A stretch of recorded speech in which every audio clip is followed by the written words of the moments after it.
kick us off. I'm nervous. We haven't done this in a month. I know, man. I'm rusty. It'd be cool if we had another fucking person to take the edge off. Why? You think we're a podcast of 4 people? Yeah, you know. Turn 3, the turn 2? Yeah, it used to be cover 4 and then turned into Totally Not Biased, then Totally Not Here. All right, let's get it going. Welcome in, everybody. We've been gone for a while. We're getting back into it. We're doing our thing. Yep. Totally Not Biased, episode 10. We should be on episode, 13, 14 by now? Yeah, we're a little slack. Yeah, we, one of us died, and that's why we haven't been here. So, all right, let's get into it. We're going to start out with the recap of UFC 281. Yes. Then we're going to move on to our... Let me go to the fucking notes of the podcast. Shit. So we got 281 reactions, week 9 reactions for the NFL. We got week 11 predictions and picks. Then we got our midseason awards for the NFL. Then we'll close it out with last call. So, Brenden, do you want to start us out with your reactions to... We're just going to do the main card. Yeah, right? We're doing just the main card. There was a pretty crazy thing about the prelims There was that a couple good factored fights. into the majority of the card, which was that there was more first-round knockouts than any other UFC event ever. Yeah. And, I mean, it showed it was pretty electric all night. The main card didn't disappoint at all. Didn't really watch the Dan Hooker fight, but the fact that there was a knockout doesn't surprise me. I've never wanted someone to win more watching a fight. That dude fights the worst fight I've ever seen. Who? Don't know how to really say his name. Puelles? Puelles? I don't know. I have no idea. He would legitimately just lay down and try to bait Hooker to lay with him. It was the worst fight I've ever seen. Like, if you're someone... Like, I personally don't love wrestling. Yeah. But, like, if you take someone down, I like it. Like, I can actually appreciate that. But he wasn't. He literally would just lay down on his back and try to bait, or he would just try to snatch ankles. So he was definitely a gimmick fighter. Yes, and I was in so that happy sense. to see Dan Hooker. Okay, so I didn't him. really miss out on anything. It was just kind of a pounding. It was cool to see. It was good to see him lose. Yeah. Okay. Big fan of that. Well,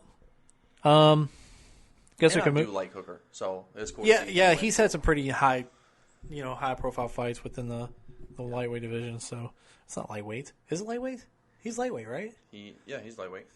Yeah, he's one of those guys that, around, yeah, because he's fought like Poirier obviously, and like Chandler. Yeah, Chandler. He got fucked up by Chandler. He did. That was Chandler's man. first fight in Yeah. the UFC. Speaking of, we'll get on to that. But moving on to the next fight, we've got Frankie Edgar going up against Gutierrez. I don't know how to say his name.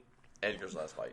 Yeah, That's the significance. it was sad because UFC legends retiring frequently nowadays. Like, a lot of the best fighters still are some of the older guys in the UFC. So, I mean, we're going to see more of this, obviously. But the fact that he went out this way, I don't think was what he wanted, obviously. And, it just sucks. First round stoppage. It's just not, it's not great. I'm not very familiar with this guy, though, that Frankie fought. No, I ain't either. So, Like, I haven't, I'm not super hardcore on UFC, but I do recognize that Frankie Edgar has done a lot for that division and for the sport. yeah. And he's been fighting for a while, so it just not sucks the to see way him that you want to go out, but I think it was a clear indication that you should, go. Right. and that's kind of how I felt about it. Yeah. I mean, you kind of feel with some guys, kind of like, what's his name? Luke Rockhold. Like, his last fight, he was so gassed, he really couldn't get it going at all. Yeah. So, in those instances where guys are just way older, I mean, it's not surprising. Yeah. And next was the fight that I was most excited for. I think it went, in terms of the hype, it lived up super well. I'd say this, and obviously the main event, they both lived up pretty well with the hype associated around it. But I didn't expect it to go the way it did necessarily, because in the last, several fights, Poirier has been, mostly a striker first. Well, yeah. That's been his approach. So was Chandler. But he noticed quick that, no, not with Michael Chandler. He's deadly. Dustin never tried to take it to the ground. No. Chandler tried to take it to the ground. Yeah, and did very well at taking it to the ground. Poirier is just way better at getting his leverage. because he's obviously he's great at jiu-jitsu, and that's been the counter for wrestling for a while. Is if you can slip shit. Mm-hmm.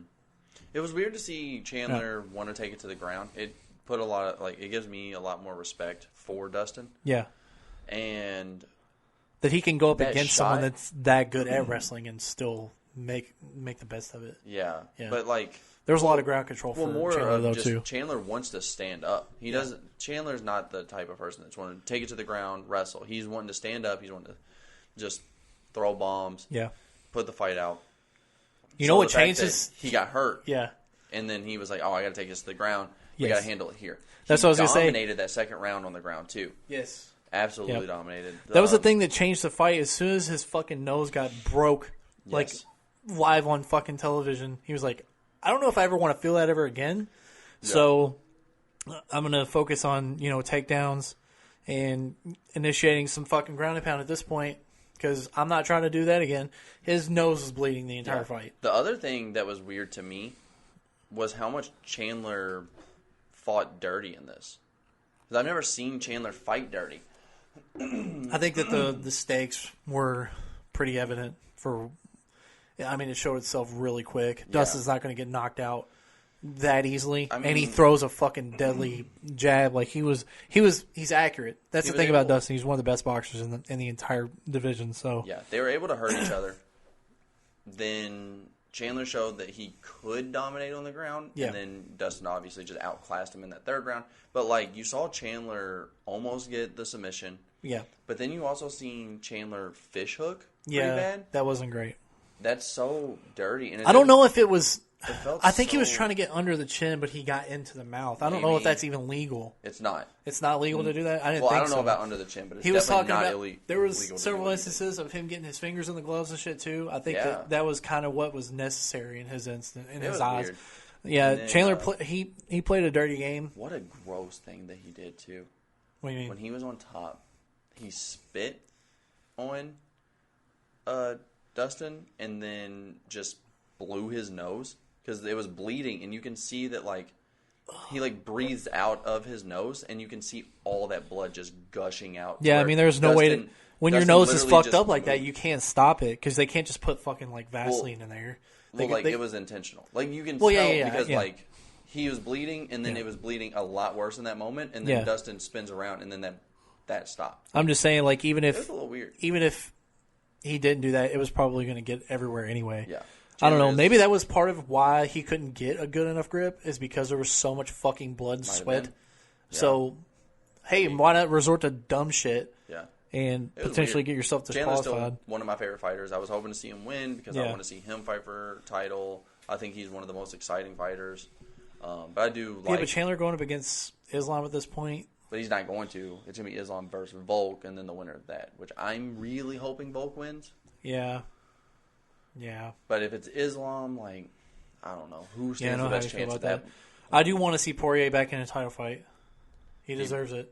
He's the number one contender. So yeah, he'll fight winner of that. I think that the way that his fight with Charles went wasn't necessarily a domination, because he obviously got choked out. Yeah. So I'd like to see him take from this because he just needs to continue to work on his ground game that can match up against a champion level.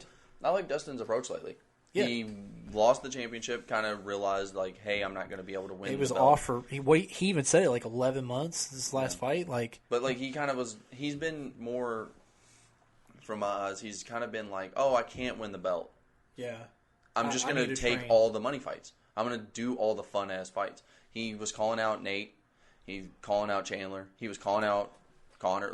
He's just Colby Covington. He's been calling out he's just been that doing should be all something he should the try. Fun things, and it's made me like him. I would love to see a brawl with Colby Covington because just shut that motherfucker up, dude. He's real good though. He is real fucking good. Good at fighting. I wish that he couldn't back his shit up. That's one of those guys I just really wish he could. That's why he's so good. Yeah, he can really. He does exactly his role. Wild. But all right, moving on to the co-main event, we've got Carla Esparza going up against Zhang Wei Li for the. What was it? The strawweight. Strawweight. Yeah, it's strawweight championship belt. Carla is very good. All the credit to her. Wei Li didn't really, I won't say deserve because she did get knocked out. She got knocked out by Rose. They had the rematch because she was the most deserving champion. She's very good. Yep. And Rose put on the worst fight. She was so boring. But Carla didn't really control. Carla only won because she got to take like a couple takedowns. But then Rose fought Carla. Carla won because Rose tried to fight another boring fight. Yeah. Just trying to keep the belt rather than put on any entertainment. And then Wei Lee came out here and did her thing. Yep. I really like her. Wei Lee, I feel like she's always had power. And she likes to fucking use it. Yeah. But the fact of the matter is that Esparza is great at her like striking defense in general. She's very good on her feet. She's just not as physically built. She's not a big woman. I mean, obviously she's like 5'4", fucking 100 something pounds. Yeah, like no straw weights are big. Yeah, I'm just saying like tiny, but you see Wei Lee's like at least a little bit like built. Yeah, she has some muscle. Wei Lee's very aggressive too, is what I like. Yeah, she's always throwing. She's putting pressure. Yeah. She's doing her thing. She's got a lot of different combinations too, throwing leg kicks and like getting to the midsection. I like seeing her be champ again. Yeah, I really do. I mean, if there's anybody within that division I'd like to see, other than Carla Esparza, it'd probably be Wei Lee, because I don't think Rose, if she's going to continue. Because the thing is, Rose is a knockout artist. She's just a boring champ, and she hasn't done it. Yeah, like she didn't do it against Carla, so why not get this division shaken? Rose is my favorite contender and my least favorite champ. Yeah, because she's definitely an inspiration. Yeah, the way she came into the UFC. Yeah, and her rise to stardom was like a pretty crazy path. I mean, she knocked out Zhang Weili, who is now the champion. Yeah. So I don't know. Not super happy with the way this fight ended, because it was early second round submission. You want to see punches thrown. There wasn't a whole lot. But the main event. Brenden, let's break your heart. Yeah. My favorite fighter. Alex Pereira. Went against his kryptonite. Izzy in the kickboxing. He won the entire fight. Got knocked out in the last round. He said it was 10 years ago. It's bullshit. It's not going to happen. Here we are. He was talking a lot of shit. Yeah. He was winning a fight. I mean, to credit where showed very little humility in the fact that this dude could also get better over the years, Yeah. I don't know. I like Izzy a lot, but Izzy's still my favorite fighter. I like how he's handling the situation. A lot of people are saying he was very stoppage. humble in the fact. No, it was not a fucking early stoppage. I know. I don't agree either. And I'm just saying there are stands that are going to defend him, and it's no. He was bent down, like just moving. He wasn't trying to slip punches. I do like the argument a little. As my favorite fighter, I'm glad the stoppage happened when it did. But someone said, got fucked up. Yeah, someone said that could Pereira have embarrassing slept him? Yes, that could have absolutely happened. Yeah. If they let it go on a little longer. And they said, could Izzy have recovered a little bit and gotten out of that? Yes, that could have happened. But I think it's more... It would have been very unlikely. More the former than the latter. Yeah. So I would rather... The likeliness of him getting out of that situation was not great. And the fact of the matter is, Izzy was getting up against the cage the entire fucking last round, which was the issue. Well, I mean, yeah, whenever he got into trouble, that's what was happening. He was getting pushed up against the corner. And you see him get out of that shit a lot with, let me jump off the cage and throw some kicks and shit. And he wasn't very... They're going to run it back. Izzy already said that he wants to. He just wasn't creative, I don't think. He won just about every moment up until that. He was... second round, or I think maybe the second or first round. I think it was the first round. The first round, it was arguable that he lost, but he almost slept him in the very last seconds of that first round. Yeah, that was crazy. Yeah. And he got like it was like a hook. He got right as the bell was rung. Yes. And I was like, how did he survive that? Yeah. But the thing about Izzy that was different with this fight is that he was able to initiate takedowns, which he had his first ever UFC takedown. That's crazy to me. I feel like that shows that he's been working on that part of his game a little bit, especially against a bigger guy. Well, I also think it showed that that he acknowledged the power. Yeah. He went for the takedown. Well, he was clinching a lot. He was getting in the clinch a lot. He was neutralizing the onslaught. Yeah. Because that's really what he was trying to turn into that, Alex was. He was trying to push and throw as many punches as he could. He was pretty gassed by like the third round. Yeah. Because he was, in ground control the entire time of the second round. It might just be me being biased. Izzy is my favorite fighter. I don't think Alex is going to be a long champion. No, because I think Izzy's better. I do too. I think if Izzy same thing with doesn't win Usman. this, You know how Usman lost really late against Edwards? Yeah. It's the same situation. Yeah. I think if he made mistakes later in the round where, like, if he didn't make those very particular mistakes, he didn't lose the game. He didn't lose the fight. Yeah. Whereas Izzy was not very aggressive in the last round. If he had just, like, stayed away from the cage as long as he could, he won on decision alone because he won the final 3 rounds. Yeah. Up until that point because he was dominating the 5th. And then shit happens. So yeah. So, I mean... Yeah, I think it's crazy that this is where it happens. It's against the guy that beat him in boxing. He's the kryptonite. He is truly the kryptonite for Izzy. I don't think there's really any other. I saw. Was it you that tweeted about Robert Whitaker? I didn't. I don't really tweet too much. But, who was it? Was it Anthony? Maybe. I think it was Anthony. But if Robert, who's dead now, by the way, he's not here. He's not with us anymore. He is not. He's not dead. We're fucking around. So. No, I don't know. They're going to run it back with Izzy. If Izzy loses again, it's obviously Whitaker. And yeah, but are they going to run it? Is that going to be Pereira's next fight? What, Izzy? Yeah, you think so? Absolutely. Okay. If Izzy wants the fight, you give it to him. Same as how it is for most champions. Yeah. Especially like Usman, if he wanted the rematch, he did. He's going to get that fight. I don't think this is going to take a lot of recovery. It's going to take a long camp, though. Mm-hmm. He's going to have to. I don't know. I don't think he just fucked up in the last 15 seconds. That's how it works, man. He got clipped a couple of times because he's really good about like actually dodging punches, but that was just an instance where he got rocked by a way bigger guy and couldn't recover. Yeah, he was sitting there just up against the cage, literally. Like I don't see how anybody could see anything other than a stoppage being what was necessary there because he was gonna get fucking embarrassed. Yeah. You don't want to see that with a guy you consider one of your stars in the UFC. I know it's about saving him the embarrassment. Yeah. But he needs to realize that like, don't let something like that happen to you. Yeah. It's going to change the narrative about your career. It's not worth it. Yeah. It does make me think that moving forward, we're going to see all the guys within this camp. They're going to end up losing their titles, and at one point or another, getting them back. Because if Francis ends up fighting John Jones like we expect, or that to be one of those heavyweight fights we could see, we're going to see all those guys lose their titles. But that's it for UFC 281. It was a great card. I'm excited for 282. We already know what's going to go on there. They actually had the announcement for 283. Mm-hmm. Wasn't it Volk? It's Volkanovski and... Is it that soon? Yeah, in Islam, I believe. I don't think it's that soon. Pretty sure it is. 282 is Yuri. Oh, yeah, that's right. And then 283 will be... No. 283 is Ferguson and Moreno.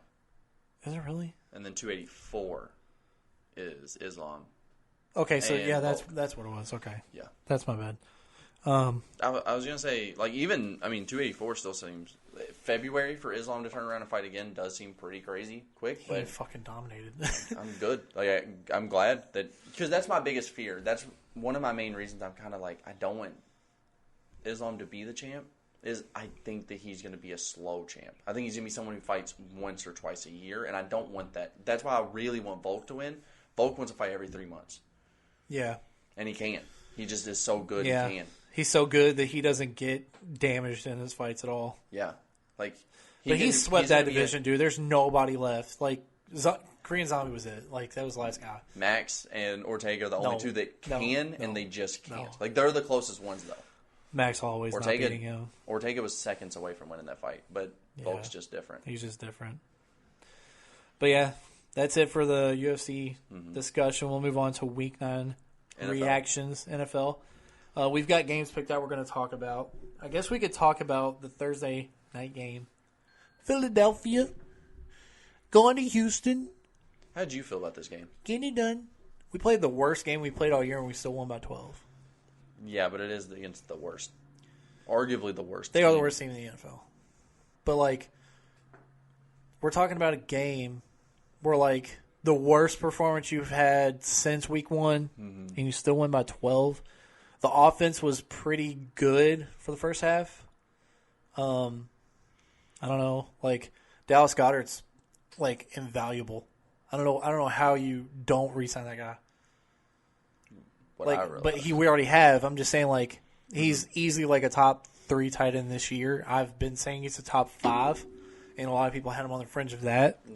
He's always open. He's the difference maker for the offense, I think. Obviously, other than like AJ Brown, but it's crazy. Talking about the defense, though, we didn't have Jordan Davis, and you saw Dameon Pierce go for how many yards was it? Like 150, which Dameon Pierce has been lighting up everybody. So I don't want this narrative that Philly's run defense is going to be bad all year. They went up against the premier running back for this class, this rookie class. So it's him and Kenneth Walker at this point. And I don't know, he just went off. But no, it was 139 yards on 27 carries, by the way. 5.1 and fucking a tote. So, like, I don't know. Our run defense wasn't great, but I don't think it had to be. Yep. You know, like they couldn't pass the ball. Had two interceptions for Philadelphia. And something sneaky that not many people are bringing up. Chauncey Gardner-Johnson's leading the NFL in picks. We're leading the league in turnover ratio. We're leading the league in total turnovers. It's pretty wild. Yeah. Point differential, we're up there. I think we're top 3. And the winner of the Super Bowl in the last half decade has been like a majority. The point differential leader is the team that ends up winning the Super Bowl most of the time. So, did you get to watch this game? No, you didn't watch any games that week, I don't think. I didn't end up. I got to watch I watched all the highlights of all the games because I wanted to at least know, not be just completely oblivious to all of it. And for me, my biggest takeaway is Dameon Pierce is definitely a steal of the draft, if not the steal of the draft. Yeah. Well, honestly, if it wasn't for the Seahawks having the best draft year probably ever, then I would say... Well, them and the Jets, obviously. The Jets had a good one, but they were expected to. The Seahawks draft picks were kind of questionable at the time. Tariq Woolen got picked in the 6th round, I believe. And that's when we took... Who did we take? Fuck. Maybe it wasn't the 5th round. No, it was late. It was a late round pick. But Tariq Woolen's one of the best rookie players in general. Yes. But Dameon Pierce is that guy. I love that. I like seeing bad teams start to rebuild correctly because it makes the league more fun. And I was rooting for Davis Mills this year. I thought he was going to have that chip on his shoulder, which he definitely does. He had to play perfect this year to not be replaced. Yeah, and he's coming from a prestigious program in Stanford where you have to be a smart person to be able to play quarterback there. It's unfortunate to see because I don't think he ran into the best. It also this is not controversial at all. No. I think that Philly's the best overall defense in the NFL in terms of taking away the football, getting sacks. They're balanced. They're top 5 in scoring defense, top 5 in yards. And Javon Hargrave going off having 3 sacks in that game looks like he looks dominant. He's fighting for a contract because this is his last year, so he wants to get re-signed. And a performance like that, to where you get up to your total that you had last year in one game, he had 5 sacks in 2 games. So he had 5 sacks in 2 games. He's now at what, 7.5? That's the kind of shit that gets you signed. Yeah, and he's an interior defensive lineman. You don't see that very often, on some Aaron Donald type shit. But yeah. But back to what I was saying, Davis Mills, it sucks to see a quarterback who's only had 2 years and hasn't necessarily played horrible get replaced. Yeah, it sucks for him because, the talent around him, too, they didn't have Brandon Cooks. They didn't have – who else did they went in without fucking, their top 2 receivers. Yeah, and they're just a bad team overall. And their leading receiver was Philip Dorsett, who's been on, 5 teams at this point. Yeah, but you have to take the quarterback that they're going to take. Yeah, they're going to end up taking a quarterback, and then who knows what they do from there. I don't think they're necessarily great because they're going to need a lot of help getting. Of course, they're going to need a lot of receiver help too. And with Brandon Cooks not wanting to be there anymore, who knows? And the story about this week is that his captain fucking C is taking off his jersey. That's real great, Houston. That's good shit you do for one of your fucking best players. Yeah, ridiculous. Maybe you should, honor his fucking trade request so he doesn't have to sit and lose for fucking... They tried. I get that they probably should have tried a little harder, but they did at least try a little bit. But, I mean, I'm obviously on Team Brandon Cook. I'm just saying, of all the clown show fucking organizations, that's just, ridiculous to me. I don't think you should do that to one of your best players. No, it's bad. Anyways, we should move on from there. Let's move on to the worst. I think this actually is the worst team. Another AFC South team. Kind of crazy. We got the fucking Colts losing to the Patriots. Big. Mm-hmm. Got blown out. Fucking 3-26 in Gillette. So, and the score for Philly was 29-17. They were in Houston, by the way. Moving on to this game, obviously. No offensive output. They haven't had Jonathan Taylor healthy and good for however fucking long at this point. Mm-hmm. They fire their coach who has been consistently dealing with the most fucking inconsistent quarterback play and inconsistency at keeping quarterbacks on the roster for the past 6 years. So you don't think it's deserving? Or you don't think he should have lost his job? I think the circumstances around the Colts aren't just on the coach. Because their talent, it's just that they don't have the talent there healthy, and the quarterback situation has deteriorated. And I don't know, they're playing a harder schedule, and there was a lot of expectations on them last year, given what they had. I didn't think it was undeserving. You don't think it was undeserving?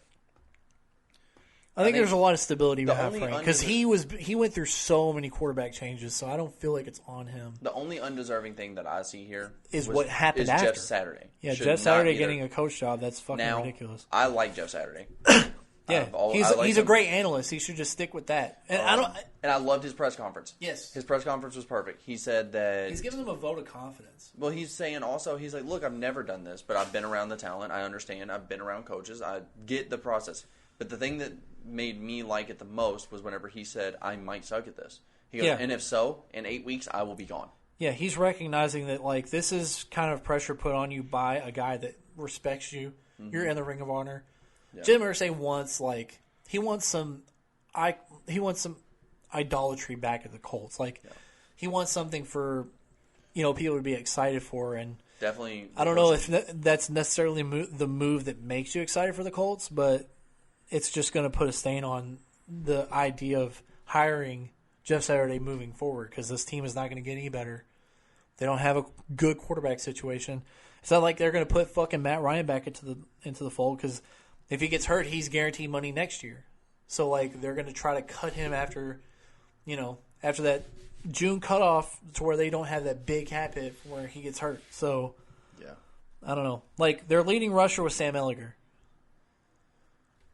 Yeah. You're not going to win like that. It's just not – it's not good. And sneaky, crazy shit that's going on, Matt Judon. He's a fucking beast. He has 11.5 sacks on the year. I thought the Patriots were going to kind of be, really bad this year because they didn't really have any offensive philosophy. And they're focused on, making Mac Jones what he's supposed to be with no offensive support, I guess. Mm-hmm. And he's still getting it done, but I think it's on the back of the defense. So he's getting a lot of support from that side of the ball. Of course. And I see them being a playoff team at this point, but I don't think that this was a win that they could be proud of, given the circumstances. I'm still not saying they're a playoff team. You're saying they're not a playoff team. Yeah, and it's not. Well, that would mean that they have. That would mean that all teams that are wild card teams in the AFC playoffs is from the AFC East. That's not crazy. It's not crazy, but that is. Because unlikely. You've got the Dolphins and the Jets who are both at one game out from being the leaders in the AFC East. Yes. Which is very likely, by the way, because the Bills are playing the Vikings this week and Josh Allen's hurt. Yes. So the Jets could lead the division, and that's a wonderful year. Yes, but they wouldn't be leading because they lost. Didn't they lose to the Dolphins? I believe so. I think Tua is undefeated whenever he's not concussed. Yeah. But that would be crazy if every AFC East team made the playoffs. It would be. It'd be a cool story too. Honestly, I think it's one of the North teams, so it's either the Bengals or the Ravens. They're getting that last wild card spot, but I think it's more likely. Things could get really bad for one of those teams. The Jets could end up fucking shit in the fucking bed, and losing a lot of games, which I don't see that happening. But yeah. This was more of a game against the Colts than it was for the Patriots. I think we got to get a lot. Talking about Coach of the Year, we should probably give Bill Belichick a lot more consideration for that, considering that they have no offensive fucking firepower, and they're still beating teams this bad. So I get where you're coming from, and we'll get into our midseason awards later. Yeah. I think there are coaches doing a lot more with a lot less than Belichick. Sure. For sure. And that's why I don't really think of him. And they are only 5-4. Like, if they were undefeated, I would absolutely be like, he is easily Coach of the Year. Let's put a pin in this. I definitely want to bring this back up because I like the way you're going with that, where there's teams that are doing more with less. Yeah. Because I have one team in mind that I think. Yeah, of course. I'm thinking about. But anyways, moving on. We got the Packers at the Lions. Good. Boy! Look, I told y'all. The Packers were going to The Packers Everybody thought it was lose dumb. on the road against the team that they have dominated for fucking, almost a decade at this point. Mm-hmm. They lose 9-15. No offense from either team, which is crazy coming from the Lions because they're fucking crazy on offense, which it's the Lions. It's wild. But, my God, man. The Lions are going to be terrifying. Aaron Rodgers is bad. Yeah. He's playing bad. Yeah, he's a bad quarterback. He's a bad quarterback? I don't think so. No, I don't think so either. But I think that he was their leading rusher. He had 4 fucking carries for 40 yards. It's easy to see a team's demise, and I don't know why it was so crazy for people to not see. I didn't think they were going to be. I didn't think they were going to be this bad either. But I did think they were going to be bad. They're one more loss from, at bare minimum, meeting my expectation for them. Because they'd have to win out, which they're fucking not. Yeah. The Bears are going to beat them. I know. It's a good year. The next time the Bears play them, they're losing. Yeah, because we got our shit together. Yeah. We'll get to Justin that later. Fields is going to torch this defense. Because they act like this defense is good. It's fucking not. Yeah. The Lions' defense is starting to pick up a little bit, which is nice. Yes. Maybe that's at the demise of the Packers, but seeing them pick up a little bit is nice. And on top of that, every game that I see of the Lions makes me go, man, when they get C.J. Stroud, they are going to be terrifying. Yeah. But they got to get him. I think it's all on Jared, though. It's not, but it's going to help a whole bunch. Their defense has been bad. Yes. And they've lost so many close games because their defense gives up late drives. Mm-hmm. Just like last year. Yeah. Right? So, moving forward, the Lions, they've got to play the Bears, which they play this week. Then they've got the Giants, the Bills, Jacksonville, Minnesota, the Jets, the Panthers, the Bears, and the Packers. I think they could at least split those games, given how Jacksonville's played. I think Chicago's still a terrible team, regardless of how they played the last couple of weeks. I think we've upgraded. We're bad. The Panthers are the worst team in the NFC, yeah, by far. And I say this because the Bears are a bad team. They're not a terrible team. I think the Bears are a They are good being step fucking ahead. backpacked by a second-year quarterback. Yeah, but they're a step ahead of those terrible teams. Yeah, for sure. sure. I think You see a lot of promise with a team that doesn't have a lot of talent. Yeah, But you have hope because this guy's playing as good as he is. yeah. But the thing is with the Lions, they haven't been healthy. Their defense has given up late drives, and I was never thinking that the Packers were not out of it even till the end. Mm-hmm. That's how I felt, just because it's Aaron Rodgers. Yep. And they still lost. They lost to the Lions. The Packers lost to the Lions. I mean, it's the best. fantastic. It's the best thing about sports this year for me. Yeah, they're going to get a high draft pick, and who knows? The Packers may end up getting a fucking quarterback. Imagine if they don't win another game. They are dumb, so they might. You think that That's so. they still stupid. have two? Yeah, they still have 2 more years of Jordan Love. Yeah, they're dumb. That's bad. Yeah, they think Jordan. Well, Love's no, the they don't answer. have 2 more years. They could opt out of his 5th-year option, which they're going to because he's bad. First-round pick. 20th overall, 21st overall, They're something really like that. bad at drafting. Why the fuck did they pick him? I don't get it. It's ridiculous. I'm going to say it, though. Aaron Rodgers really should have went to Denver. Oh, man. Oh, yeah. I mean, given the talent, for sure. Like, the receiving talent's way better. They just drop everything. In Green Bay, they can't catch footballs. I don't know what it is. Like, Denver's whole plan this year was, all right, we're going to hire the offensive coordinator. Yep. Was it the offensive coordinator or QB coach for Aaron? QB coach. QB coach for Aaron. And they were friends. That's really all that's the only reason he got hired. Yes, they were like, we're going to hire him as our coach. Does that make the situation better? Because does he move on from Matt LaFleur to? Because Aaron is leaving. He posted last year, me and Devontae, we're out. This is the last dance. We're done with this. And then Aaron goes, well, I guess I'll take a bunch of money. And it screwed over Denver. It screwed over him. And Devontae walked like he said he was going to. I think that they could work the cap to some extent. He should have went to Denver. They did nothing in the trade deadline. And they were willing to give up picks for like DJ Moore. I love that. They were in the running for him. Like I loved it from the. They wanted Chase Claypool. I love Which Great. We're going to talk about him. Yeah, I love seeing that Green Bay was actually trying. They're not just being bummed. But at the same time, I love that other teams are saying screw you to the Packers because that's all I really want. Yeah. So it's cool to see both sides. It's just wild that this team is this fucking bad. I love it. And they end up beating Tampa, which. Yeah.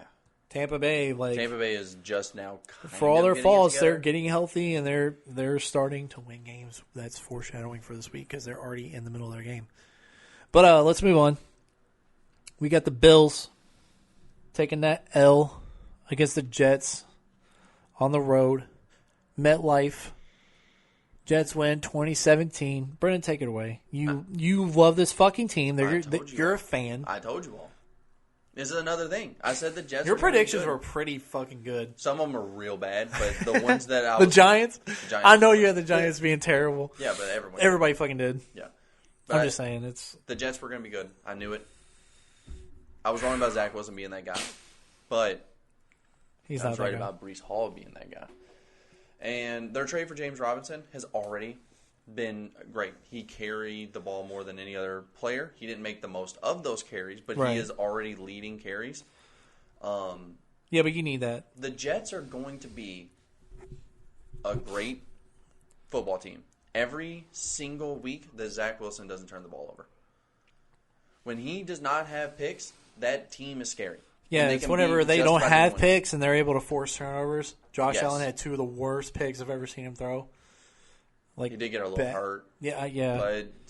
But still, Sauce is that guy. He even said it himself, like, whenever your team is putting you in positions to win and your quarterback plays like shit, that's whenever you lose games like that. He had 2 rushing touchdowns, though, which is cool. But you need more passing touchdowns from your quarterback. This is easily a shit on the Texans. They made the worst pick in the draft. They skipped Sauce Gardner to get a worse corner. I still think he's really good. He is, but he's not. He's probably like the 4th best corner. Because I think that. Who? I think Tariq Woolen's better. Rookie? Yeah. 4th best rookie corner? Well, I'm not. Obviously, Sauce is the best. No. That's what I'm saying. Are you saying 4th best rookie corner? Yeah, probably. Because Sauce is being talked about as one of the best corners. Yeah, I know. I'm just saying. That's the difference. Of everybody within that draft class, easily, I think that Sauce and Tariq Woolen are better. I think Stingley's probably 4th. Yeah, but that's more of what I'm saying is. Sauce is like a top 5 corner in the NFL. Yeah, you're talking about one of the best corners in the league versus one of. And the I best don't know if there's many class. beyond. Like he's not 5. He's top 5, but he's not 5. Yeah. There's a big saying about that. Yeah. I love it. It's so great. At least for this year, because we can't speak on like how he'll develop, how he'll play next year, whatever. But as of right now, this year, I mean, you could argue top 3. Yeah, I mean, he's that good. He's playing out of his mind, and it's just cool to see. The Bills, Tim and Bryce Huff, like they're hit or miss. They've got a very good defensive backfield. LaMarcus Joyner, and they've also, I don't know, it's just they've built their defense over the past couple of years, like terrible free agent deals, but they've got veteran leadership, and now they've got really fucking fantastic rookies and young players that are coming into their own and like dominating on the scene early. Mm-hmm. And if Breece Hall's still healthy, this team is so fucking scary. Yeah, I love James Robinson, but he's not. No, he's not Breece Hall. No. And I don't know. As long as Zach doesn't play bad, that's the thing. Then they should be, they should be capable of winning pretty much every game. Zach's biggest problem is he wants to make SportsCenter top 10. He wants to be He wants this big Aaron Rodgers-esque play that we used to see all the time from Aaron. Yeah. and sometimes just like a check down is so much better. That's been struggles. This is what happens with players like Josh Allen, Patrick Mahomes that have like crazy athleticism along with one of the best arms in the NFL. Mm-hmm. They are so impatient. It's not that they can't do it. It's that they don't feel like it's what will win the game. Yeah. Well, that's what I'm talking about. Josh Allen's making reads that he knows isn't going to be turning into a highlight play. But he's just so confident he can fit it in there. Mm-hmm. That's where those interceptions come from. But I'm talking about Zach. Take the underneath. Just like take the shit that's open, take what the defense gives you, and that's where you get those really close wins that keeps you undefeated. Kind of like with Philly. Yeah. You know, but the Bills are still great. It's not like that this game is any indictment on the Bills. It's just the Jets had a really good game plan. They were at home, and Zach Wilson didn't make any mistakes. And that's the common thread with the Jets right now. As long as Zach Wilson plays, you know, conservative football and like listens to the game plan and doesn't fuck up, they're good. So we'll see. I think the Jets are going to make the playoffs at this point. I do too. They're like statistically fucking locks at this point. Yeah, they might win the division, which is the absolute that would be tough, insane thing. But even with Sauce being a top three, I'd say top three corner at this point, you're not stopping Tyreek Hill. You're not. It's not happening. I don't think it's. I don't know. He's playing real good. So that's all I'll say about it. I do love that game. That game was fun because it's fun to shit on the Bills. There was a lot of people that were backing the Bills going into the season. Yeah. So pretty much everyone. I mean, my Super Bowl pick was the Chargers, and they're fucking trash. So, well, they're not trash, but they're not living up. So, there's some stuff. Anyways, we'll move on from there. Next, we have Raiders. Yeah, the Raiders at the Jaguars. Raiders lost 20-27. This is the biggest embarrassment. What's your biggest takeaway of this game? I think Josh McDaniels is one of the worst coaches. His adjustments are horrible. When they go into the locker room, they're like, "Oh shit, boys, we're up. We're up big, by the way. We're up 10 points at the half. Can you do anything to keep this lead? Because I don't know what the fuck I'm doing. I came from an organization that has made comebacks. We're leading games. We need to fucking be losing before we, before we start to win a little bit. I don't know what it is. Their defense is horrible. Horrible.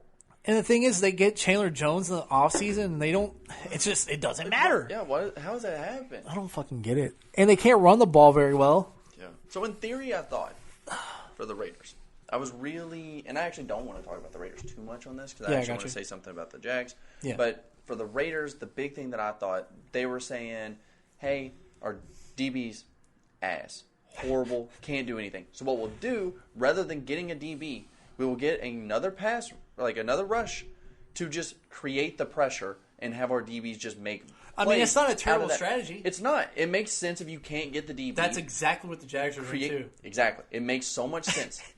They can't do it. Don't know why they can't do it, but they just can't. It's so tough. But the number one thing I took away from this game is a lot of people were shitting on this pick. They said, Etienne, bad pick. Oh, they played college together. It's not a good pick. He had a couple rough first games. People were like, see, told you, horrible, stupid, bad pick. He obviously took the job away. I was in the camp of, like, to me, it's just, he's awkward. He's so good. He's good as fuck, but, like, it didn't make sense because James Robinson's amazing. Yeah. That's why I didn't think so. Yeah. But at the end of the day, Etienne is great. Well, they didn't trade Etienne. They got rid of James Robinson because they believe in this guy. There's a reason, too. Yeah. He had 28 carries, 109 yards, 2 touchdowns rushing. He is just good. Yeah, and you're getting a lot of production from Trevor, too. Like, he's actually showing he's athletic and, putting that element of his game into the – like, he's integrating that into his game, making it hard for defenses to, key on everybody else along with him. Like, you have to – pretty much run a spy in this version of the NFL to stop a player that's as athletic as Trevor. Yeah. Because you see it with Justin Fields, you see it with Jalen Hurts, you see it with Josh Allen. As athletic as any of them. These are free free first downs we're getting because I'm able to just run. Yeah. I am fast enough. I am strong enough, and I am, I'm smart enough to make that play. That's what he's been capable of it for a while. My thing is, Devontae Adams being able to do this kind of like 10 receptions, 146 yards, 2 touchdowns. Mm-hmm. It's wasted output. Hunter Renfrow just got a huge deal. It's crazy how and he has been lackluster at best. At best. Because he's been fumbling. He hasn't really been targeted very much. He threw away a game. Yeah. No, he lost. What was it? The Cardinals? That's what I'm saying. No, he literally lost that game. He fumbled, picked the ball back up, recovered it, and everyone was like, he almost threw away the game. Very next play, he got smacked and fumbled again. And then in overtime, he fumbled again. Well, that's what the 2 back-to-back were in overtime.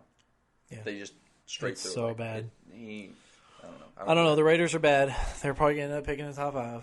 I don't know what you do if they the Raiders. Should not have hired Josh McDaniels. Yeah. Doesn't seem to work out. That's the Bill Belichick shit. Like, it's literally every Bill Belichick coach. Yeah. Do not hire them. They don't have the culture behind them. They can't reinvent the wheel. They can't just bring New England over to an organization and expect it to work. The only coach that's been close enough was Bill O'Brien in Houston. Because he was successful as a GM too. Like, in some instances, I'm not going to fucking toot his horn or anything. He's not great, but he made it to the playoffs and he had a couple 10-win seasons and shit there. So, I don't know. I don't expect the Raiders to be good anytime soon, and the fact that Devontae Adams is going to waste the next couple years of his career there, it's real sad. Same thing with someone like I would like to see DeAndre Hopkins. Same kind of shit. I mean, waste the opposite guy. I'm just saying they're on bad teams I get it. with bad coaches. Yeah. I think that I don't know. I don't know what's next for the Raiders, and that's probably the issue that they're in right now. But at the same time, they have so many pieces. Maybe you do just move on from your head coach already. Yeah, but they put so much money into coaching. Yep.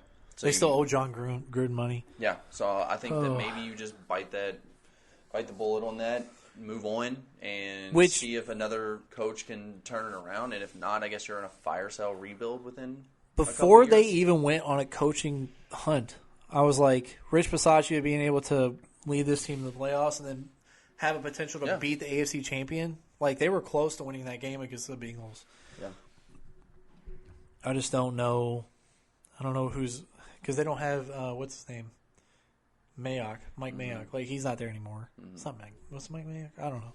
Anyways, I don't know. The Raiders suck. They're bad. We're moving on. We got the Dolphins at the Bears. You're going to have to take this one away too, buddy. Dolphins win 35-32 at the Bears.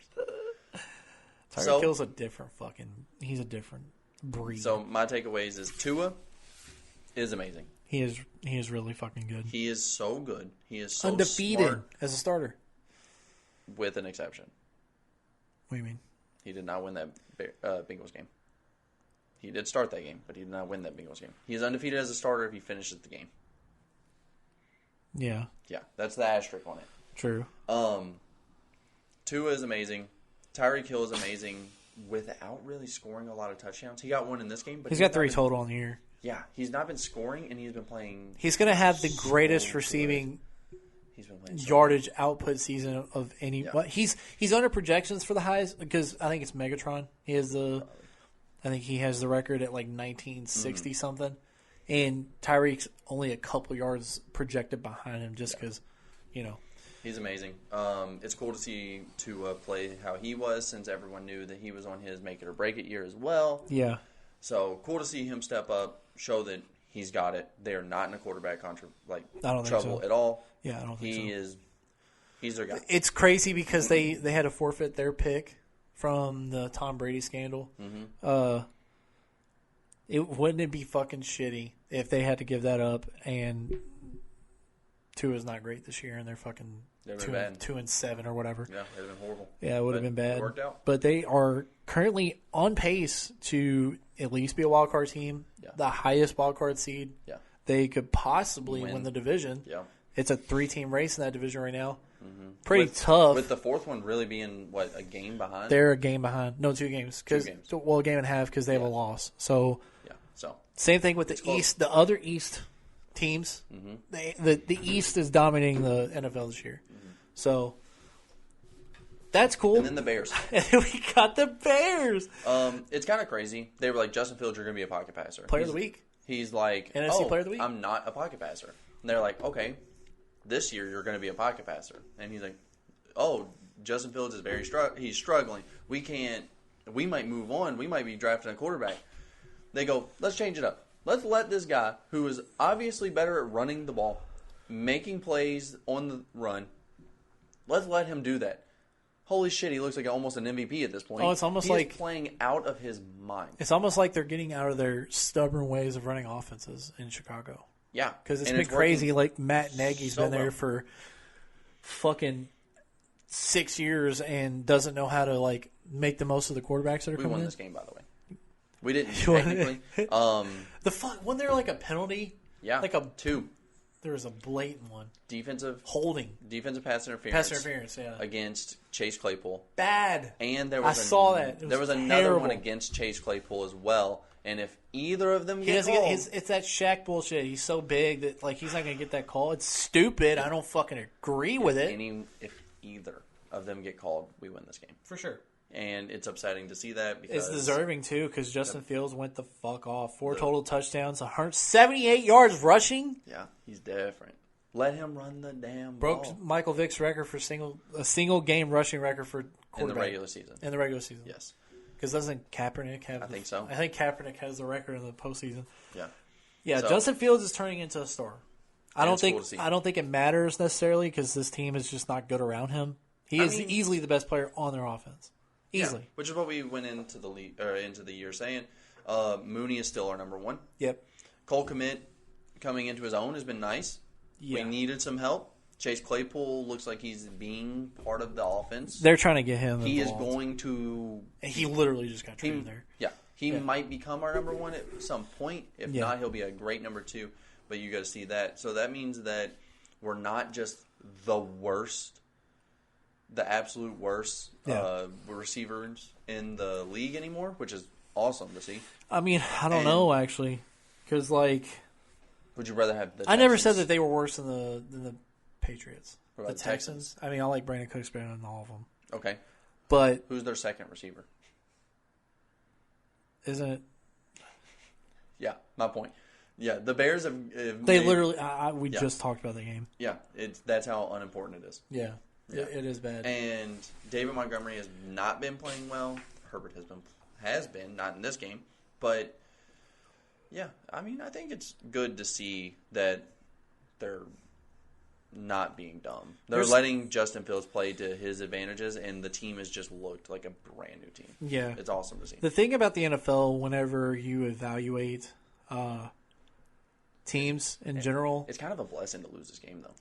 True. I mean, they're going to need a high pick, I think. Yes. Because they're going to want to go after Ohio State's receivers. There's one guy, I can't remember his name, out of Georgia. But, like, they've got good offensive pieces. TCU's receiver is insane. Yeah. He is unbelievable. So good. Then you have both Ohio State receivers as well. So those are the main three. Then you have Tennessee's receiver. Yep. Is the fourth option.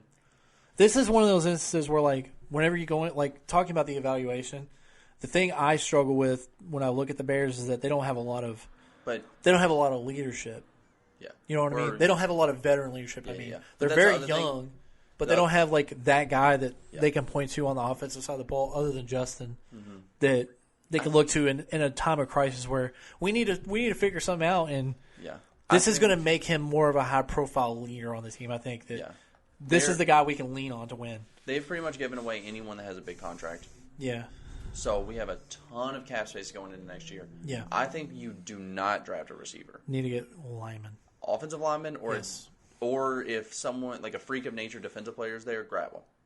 But yeah, like if y'all end up losing the rest of your game, which I don't see it. I don't either, but if we can get like Will Anderson, like you do it. Actually, I think Georgia's got overall a better defensive line. Overall, yeah. Overall. Like you can get you're going to be dipping in the SEC a lot. Yeah, but like if you can get one of those players, do it. If not, get an offensive lineman, great. And we have all the cap space. I think we're going to let Montgomery walk. Which you should. There's a ton of running backs. He's been inconsistent. He's been hurt a lot. You can pick up Kareem Hunt here. Yeah. Like there's a lot of free agents. Miles Sanders is going to be on the free. unless he gets signed, which that's possible. Yeah. They're working on an extension for Saquon. Saquon's going to be back in New York. So I don't get to say this often. It's looking all right for the Bears. Yeah, 3 wins. I mean, that's what they had last year, right? Or was it 4? They might have gotten 4. Anyways, we'll kind of speed through the rest of these games because these are ones that we picked that were kind of must talk. Like we have to talk about them, just the implications of them. We got the Seahawks at the Cardinals. What was the score of that game? 31 Seahawks, 21 Cardinals. Yeah, this is kind of the proof. Like this is what proves to me that the Cardinals are incompetent as a football team, and it's mostly because of coaching. Mm-hmm. Situationally terrible. They have no offensive game plan. They start out slow. They can't make adjustments at halftime. Biggest takeaways for me, D-Hop has to be your number one. Yes, it does not easily. matter the situation. Get the ball in D-Hop's hands more than any other receiver. If you are doing anything other than that, your team is bad. Second thing, for the Seahawks, Geno Smith, still that guy. Kenneth Walker, still that guy. Yeah, we're gonna talk about rookies later on, obviously, but them two are gonna just Geno Smith. And that's not to discredit the other weapons that they have. DK is a monster. Noah Fant was a steal in that trade. Yeah, for sure. And then even their defense is just playing so well. But those two have really just changed. Here is the thing about Seattle that really it's so inspirational. Like if you love the emotional side of football, which most people are drawn to that. Mm-hmm. Geno Smith is one of the most passionate players I've seen in a while. I will never. He throws that first. It's a red zone interception, and he goes to the sideline. He's so fucking mad, and he's like, "Dude, I could let this. This could be a toxic influence on this game, or I could just calm down, be a leader, and fucking win." He goes down the field and throws a dart to DK Metcalf. It is a toe tap at the back. Has he ever lobbed a pass? I don't think so. He throws that thing. He is dominant. He is trying to throw it. Geno Smith is it's the biggest surprise in the NFL, I think. It's insane how fucking good he's played. And when he does make mistakes, he does not let it sit with him at all. And that's what's crazy about it. It's like this is the kind of shit that Seattle needed. They needed to get rid of their Hall of Fame quarterback for this to happen. I don't get it. Trade. I don't understand it. Pete Carroll's starting to get spicy.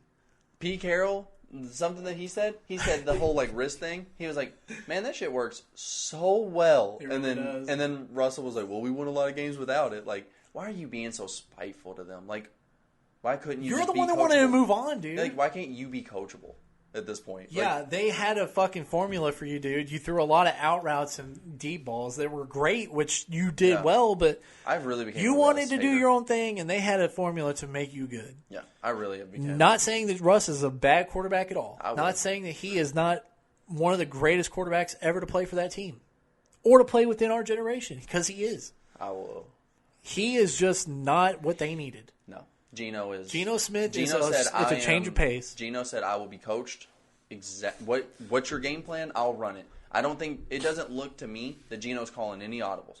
He's obviously calling some, but I don't think, for the most part, I think he's getting the play call. He's going out there and he's making the most of every play. Yeah, more than he is trying to be like, "I want to be a superstar here." That's the thing about Hall of Fame players, right? He is. Whenever they go along for the ride and they reap the rewards of the accolades by being one of the best teammates ever, Rob Gronkowski, fucking all the small white boys playing slot for Tom Brady. Yeah. We remember all those guys. Yeah. We've got role players like Nick Foles. He'll be a legend in Philly for the rest of his life. Yeah. That's a guy that's like, I just want to win. Yeah. This is Geno Smith's time. God, I love Geno. I want to see Geno Smith in the Super Bowl. I do too. Yeah, if Philly does not make it to the Super Bowl, I want nobody else but Geno Smith in the Super Bowl. Don't give me fucking Daniel Jones. Don't give me Dak Prescott. Don't want either of those. So here's bitches. The question. I want this fucking guy. I know we're trying to get through these a little quicker. I know. I'm sorry. It's just crazy. Yeah. What do you do if you're Seattle? Do you draft a quarterback? No. Fuck no. I think you take a late, third, fourth round quarterback and let them develop under. If someone Grayson McCall is who I'm thinking. Yeah. Because I think that he's going to slip late. Or get an undrafted guy, kind of like one of those, obviously Big 12. Mm-hmm. I'm slipping. I'm not getting drafted. Kind of like Carson Strong, where he got drafted. He didn't even get drafted out of Nevada. Yeah. And he's sitting there. But Grayson McCall has shown that he's playing on a shitty team in a shitty division. Yeah. He's the Coastal Carolina. Yeah. I think it's Coastal Carolina. Right, player. Like you can see that he's talented, but he's obviously going to need some years before he's an NFL player like that. But you see someone like you could see like if he slips into that like third, fourth round, why not just pick him up, let him develop under Gino, which is something I never would have thought I was going to say, but love saying it. Let him develop under Gino, who could really show you the ropes, and then it'd be pretty cool. It's crazy because they so many people, like pundits across the NFL, me, you, everybody doing their fucking predictions were like, Seattle's going to be the worst team in the NFC. I did say, I did say that. There was not a lot of talent on this defense, which is bullshit. I gave them like 4 wins, and I felt like Charles Cross is one of their best players. He's been fucking great as a left tackle. Noah Fant's good. You got Geno Smith, who is dominant. Yeah, I really like Noah. This just makes me even less excited for the Cardinals moving forward. Pete Carroll said Drew Lock has to be a part of this trade. I want him. He is my guy. It all worked out though. He wanted the competition. That's what Geno needed. Give Geno a reason to be like, "Fuck you, Pete. I'm the guy now. I'm the captain." Oh. All right, moving on. Geno. Moving on. I love Geno. Let's get out of this fucking game. We've got the Rams at the Bucks. Rams are terrible, and the Bucks had a good last drive. They really did. The Bucks. That's what it came down to. Last drive though was amazing. By the way, like that was a master class, and I absolutely 100% agree with what Ramsey said. What Jalen Ramsey said at the end of that game, he said, "Quit saying it's the defense's fault. Don't put it on the defense." I'm obviously not quoting him. I'm just paraphrasing. Yeah. The takeaway from his message was that we played as good as we could, and you gave Tom Brady the ball with plenty of time to go and score. Offense put the game away. Quit saying, "Oh, we'll just let the defense put it away." Offense needs to put the game away. Yeah, it's bad. The Rams are bad. They're not good. The thing about it is that like Stafford's been hurt all fucking year and he's got a concussion. I don't know where, so he's not playing this week. They can't run the ball. They can't pass the ball. Their defense is inconsistent, no matter what Jalen Ramsey says, because they're on the field a lot. I don't blame them. I'm just saying it's what it is. Yeah. And Tom Brady had to throw nearly 60 times to win this game. It's sad. Yeah. The thing is, the Bucs, they didn't run the ball very well either. Bucs have been bad at running the ball. They can't run the ball. Well, actually, the Bucs have been... They are literally last. They are last in everything. Yeah.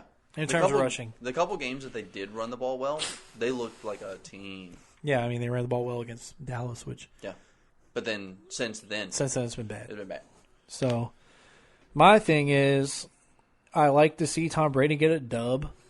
And there's been a narrative around this shit where Tom Brady could possibly lose the division to the Falcons, be a wild card team, and then have a path to where he's playing possibly Geno Smith on the road. There was a video. He's got fucking Daniel Jones on the road. There's a video that resurfaced that came out in the offseason of this guy going, Tom Brady and the Bucs are going to be trash. They're going to be a wild card team, and then he's going to win a playoff game against a bunch of shitty quarterbacks like Jimmy G or Geno Smith and he said someone else, and now it's resurfacing because they don't look like too bad. I mean, it's not a bad prediction, but he didn't mean it. No, I think he was just being super hyperbolic, but at the same time, all right now. Yeah. It's looking all right now. Well, the thing is that if you put Tom Brady in a situation where he's in the playoffs, do not bet against him. Never. I'll never bet against. Do not. I don't bet against Tom Brady. My thing is that I hope he doesn't end up the 7 seed. Because he'll play the 2, and then he's going to win that game. Because it'll be the fucking Vikings. And he's going to beat the Vikings. And then guess what? He's going to Philly the next fucking game. That was the third guy. He said Kirk Cousins. That was the third quarterback. God. Like I said. Yeah. Don't do it, Tom. Just win your division. It could happen. I don't want to see you in round 2. I don't want to see you in the division round. It's not going to be pretty because we lost to him big last year. I think his team's way better than last year. Yeah, for sure. It's Tom Brady. Tom Brady can win any game. Yeah, that's the problem. In the playoffs, for sure. He is better in the playoffs than he is in the regular season. Because that's when it matters. It matters. All right, next. All right, moving on. We got two more games. We're going to get through these. I'm sorry. We don't have a lot to say about it. Yeah. I at least don't have a lot to say about either of these. It's true. Titans lose 17-20 at the Chiefs. Yeah. Patrick Mahomes, phenomenal. Throwing the ball almost 70 times. A little scary for that team. They need to chill out. It took every last one of them, too. It did, which is not a good sign. He is a gamer. Second thing, Titans are looking a little better, getting their shit together. Yeah. And Derrick Henry shut down the second half, but was great, like as good as he's ever been. Derrick Henry quit. Whenever you are the head coach, whoever the head coach of the Titans is, because I can't think of who it is right now. Mike Vrabel. Okay. Run the ball. Whenever you're up, run the ball. Whenever you were down, run the ball. Whenever Derrick Henry is having a bad second half, run the ball. Just keep doing it. It'll level out. Hey, get some design quarterback runs. Cause that's the second thing.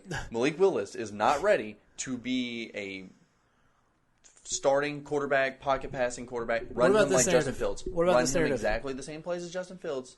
Yes, he will flourish a little bit. I don't think he's as good as Justin Fields, but that's just credit. And their receiving core isn't great either. Robert Woods is their best receiver, and he is not being He's included not at all. very good.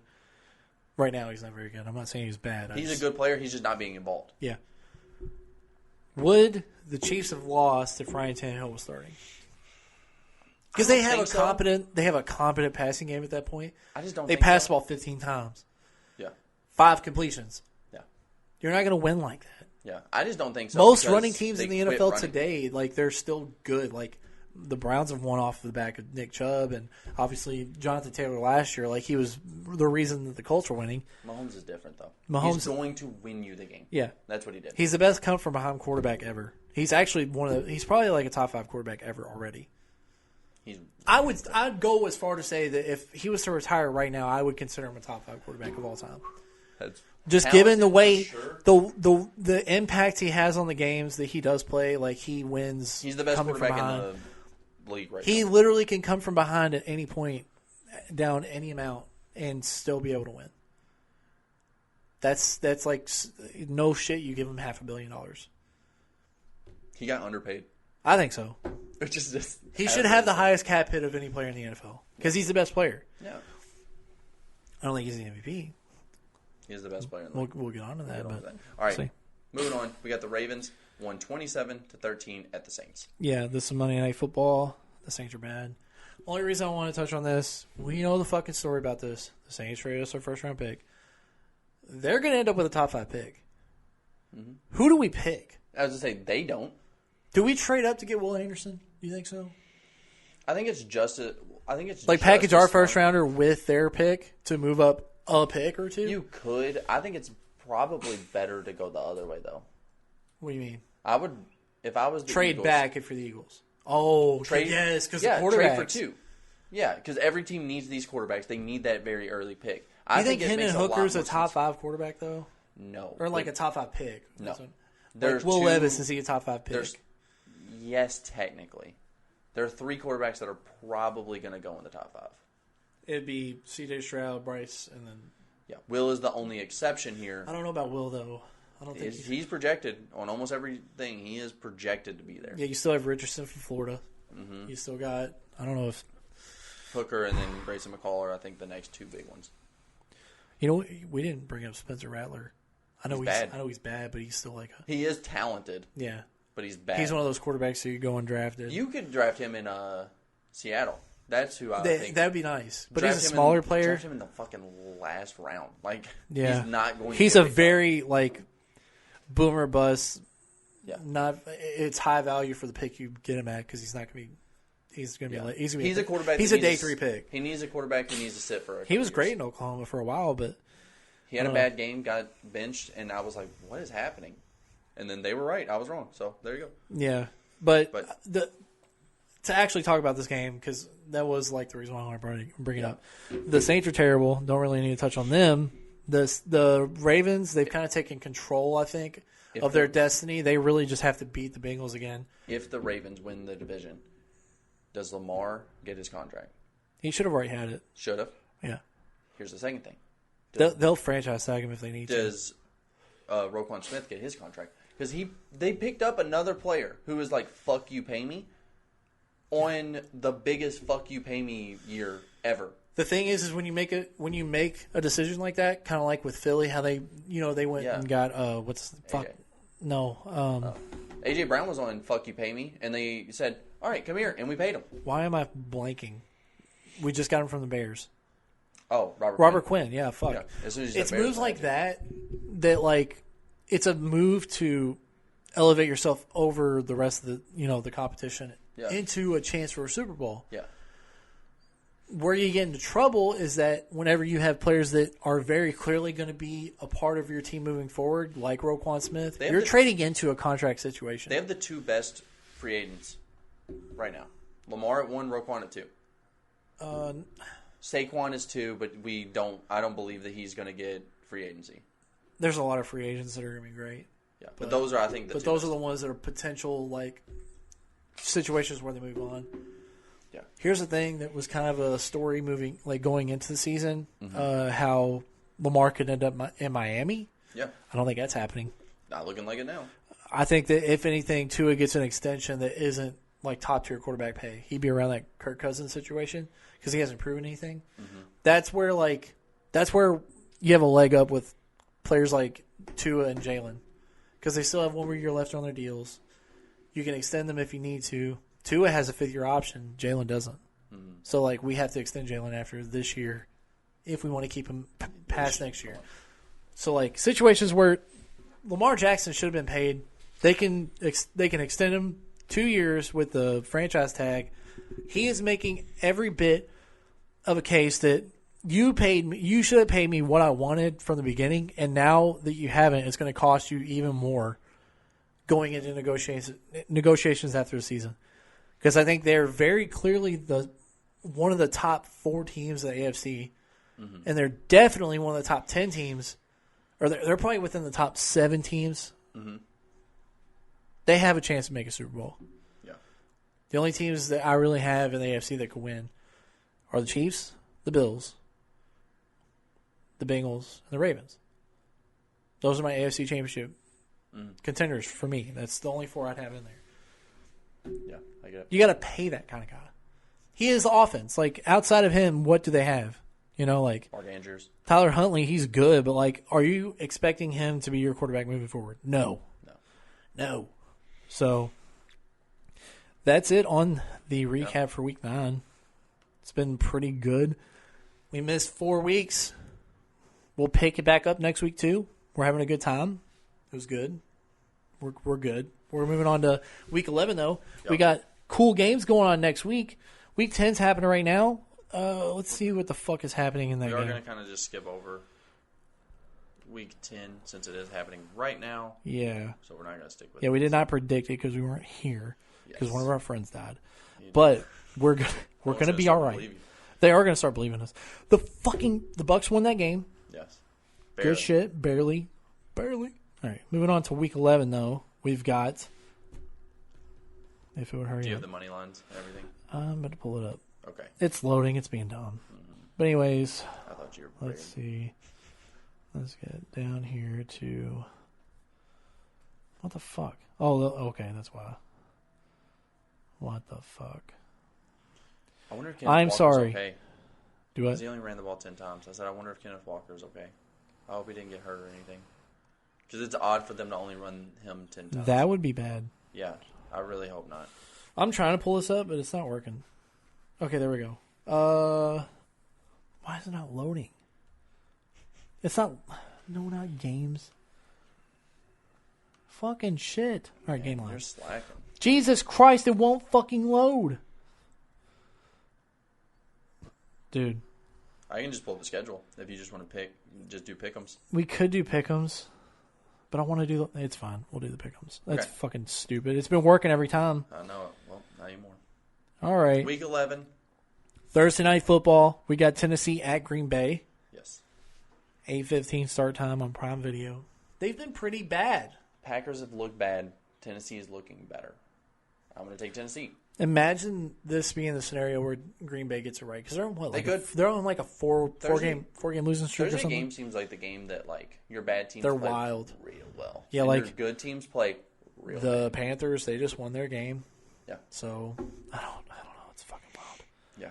Thursday games are hard to pick. Honestly, if I had to pick, I'm going to go with Green Bay because it's at home. Okay, so I think their defense can get back on track, and Aaron Rodgers does not play that bad, have that many picks, play that horribly. I think are they on bye this week? They may be on bye this week. Maybe.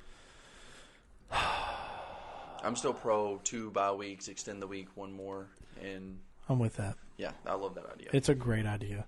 Let's see if they're playing this week because I do think that.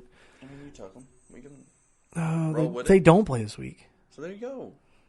I'm taking the Titans still. That's crazy. I don't bet for the Packers very often. Yeah, the Packers need to come off their bye going into a Thursday night football game, and they need to win against a team that is possibly going to lose their game this week. Because they play Denver. Mm-hmm. Denver, say what you will, they fight at least, but they're still bad. Oh, okay. I'll take the Packers. I like that. All right. Moving on. We got Chicago at Atlanta.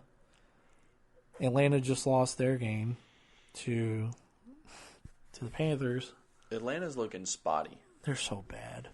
But they're also not. They're not, but they are. Yeah. So I'm going to go Bears. Their defense is so bad. See, the thing is that if Chicago didn't trade Robert Quinn and Roquan Smith, they both combined for like 4 or 5 sacks in this game. Yeah. I'll take Chicago. Ooh, we agreeing on my team. Yeah, because I think that they're going to be able to run the ball pretty well. And as long as Justin stays consistent and he's playing as well as he is. As long as we can just don't go back to our old ways and go. Yeah, just make good defensive plays because your offense is getting like back into shape. That's what I'm saying. As long as we keep our offense rolling, we don't go back to our old ways and say, oh, well, let's try that pocket passing bullshit again. Yeah. I think we're going to win this game. I like it. Mm-hmm. I like the idea of it. I see it happening. Yes. All right, we got Carolina at Baltimore. Baltimore's winning. Do you disagree? I don't. Of course not. I don't disagree with me. I think that I think Baltimore wins this game. Baltimore easily wins this game. Carolina's horrible. I don't know how they beat the Falcons, but they did. Without throwing PJ Walker's good. Yeah, but he didn't do anything. He really did.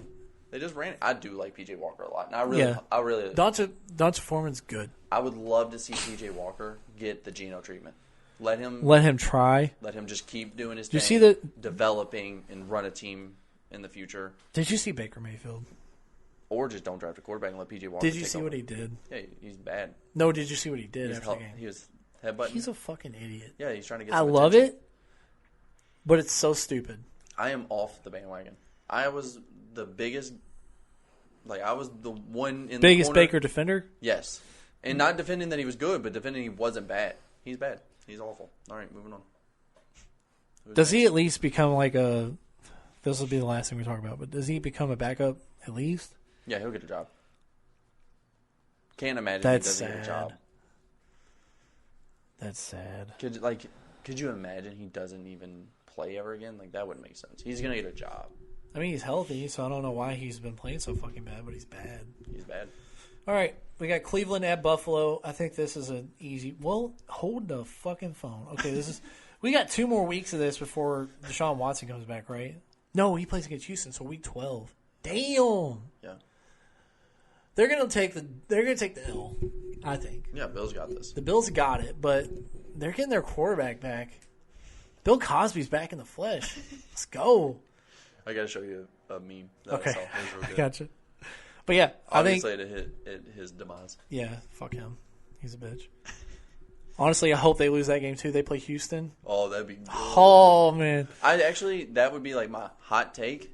Even though I don't think it's too hot, I think he's gonna come back and play like shit for at least a game. Or two. It's gonna take him a couple games to get up to speed. Yeah, but I think he's gonna play like dog shit. I don't know, man. He's very talented though, so we'll see. I was excited for week 1 how Baker was playing the Browns. He lost. Yeah. Watch him play the Houston Texans, and then they lose. That'd be so cool. Be great. I love to see the Texans win that. Yeah. But then we got Washington on the road at Houston. These are all 1 o'clock games, by the way. Mm-hmm. If Heineke's playing, they win because for some reason they're just way better with Heineke at the pulling the trigger. I think Damian Pierce is about to go off. I think. Does Brian Robinson actually play football well in a game? He does. I'm just saying, Sometimes. For this game, No. does he play well? He definitely doesn't play bad. I don't know. He hasn't had a breakout yet, which I'm really anticipating. Antonio Gibson is kind of starting to take over that role again. Yeah, that's what I'm saying. Like, I don't know why he was named the starter if this is how he's going to play. Because he was just better. I mean, he was shot 3 times, I think. Wasn't it 3 times? I don't know how many, but he was shot. He was shot. He got 50 cented for his fucking car by a 17-year-old. I'm glad he's good. But come on, Robinson. I really need you to play well because you're on my fantasy team. I think Texans win this. You like the Texans? I think Damian Pierce is going to have. I think they get another L. They're gonna want that first overall pick, so they take that L. Okay. We got Philly on the road at Indianapolis. I may go to this game. Are we going to this game? If so, I got a buddy that wants to go as well. Okay. Do you want to go? I'm not against it. It's next fucking week. We're gonna have to buy tickets. I'll let you know how much. We'll see. It'll be after work. We'll talk about this. I gotta tell them to fuck off. Listen, guys, I'm going to the fucking game. Yeah. Can we get done here? Yeah. Which we'll make it there on time. But being in Lucas Oil Stadium, it's gonna be nice. Eagles are gonna smack the shit. They're gonna beat the fuck out of this team. Colts are so bad. Jeff Saturday doesn't know how to coach, and he's definitely not gonna learn against the best team in the NFL. I think that's gonna be a hell of a learning experience. Actually, he's gonna learn how to take a fucking ass whooping and like it. He's going to learn a new fetish. He didn't know he was into spanking. Oh, we on our bullshit Kinky today. shit. All right, we on our bullshit. We are on some bullshit today, but okay. Fuck the Colts. They're going to lose. Philly's going to win by a lot. What's that next game? We got the Jets. I'm on my bullshit. Didn't they lose the first game? Yeah. Okay, so they're on the road against New England. Jets are going to smack the fuck out of them. They're going to smack the fuck out of them? By 3 points. I don't know. They're going to barely win this game and smack the shit out of them. The Patriots have the Jets number. Yeah. They've been bad, but yeah. They're good this year, and they still lost. I don't know. Fuck. And it's in Gillette. You're taking the Jets? Fuck yeah, I'm taking the Jets. What are they going to do? How do the Patriots win? So the reason that this matchup is so bad, the Patriots are shutting down the run. Yeah. And the Jets have to run. The Jets cannot just be airing that shit out. I could honestly see, if I had to guess. But Sauce Gardner's going to get 3 pick sixes and win the game. All their points are going to come from defense. Yeah. You know what? I am going to take the Jets because I think I'm going to go out on a limb, a very fragile limb. Mm-hmm. A limb that's like 5'6" that also throws the ball 75 yards. Zach Wilson has his best game of his career in this game, I think Mac Jones gets benched. Mac Jones gets benched. And then again? Bailey Zappi comes in and wins the game. I don't think he plays that bad. No, I don't think so. I actually think this would be a close game. Yeah, of course. Zach Wilson game-winning drive. That'd be awesome. I'd love to see it. 4 touchdowns, like 350 yards. Let's call it. I think James Robinson can have a solid little game here as well. I'm going to be so wrong about this. Oh, yeah. Zach Wilson's going to lose them the game. I'd be so mad. Yeah. I'll take the Jets. Let's go. All that stands. If I'm even close to that, fuck y'all. Yep. We got the Rams at the Saints. I don't even want to watch this fucking game. I'm not going to watch this game. I don't think I'm going to watch it either. I hate this That's game. bad. What the fuck? Who do you take? I'm taking the Saints?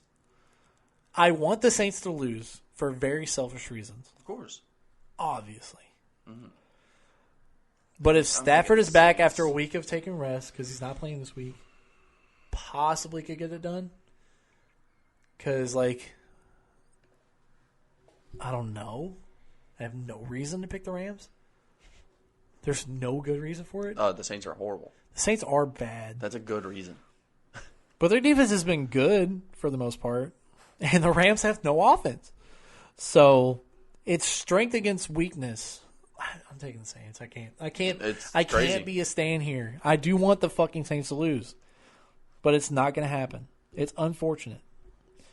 Then we get Detroit on the road at the Giants. Giants win. Giants win. Saquon's going to go off. You think so? Yeah, absolutely. Is that right? That's all they do. That's all they do. If I pick Giants to win, then Saquon went off. That's how that Those two things. Tell me how many times you've picked the Giants this year. I don't even think you have. There's probably been a couple now. There's probably been a couple now.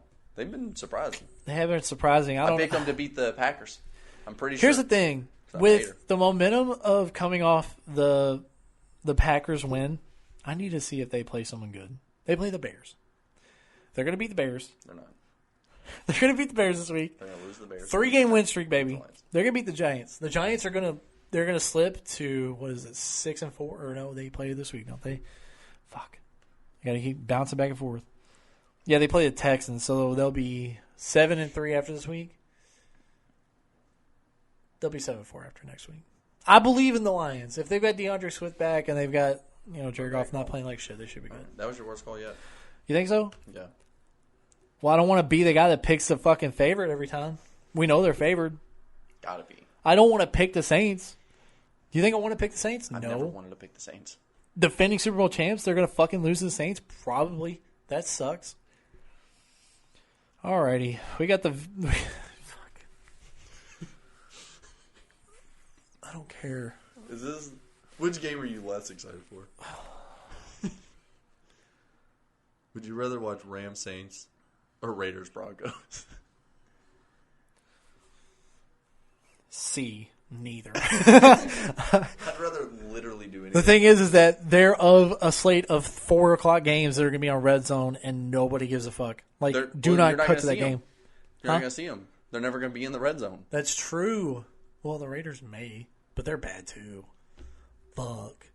I'm taking the game ends. I'm still on my Russell hate. The game ends 6-9. The Raiders win somehow. Dan Carlson gets 3 field goals on some stupid shit. He's a dog. That's bad. Fuck this game. I think the Raiders win. Actually, you know what? Denver wins because it's in Denver. Mile High. That's the only I'll tell you a couple Mile High. Oh. Yeah. That's the only reason they win. No. Their altitude, given some fucking, symptoms of asthma. They got to get oxygen on the fucking sideline. IV bags because they can't breathe. Yeah.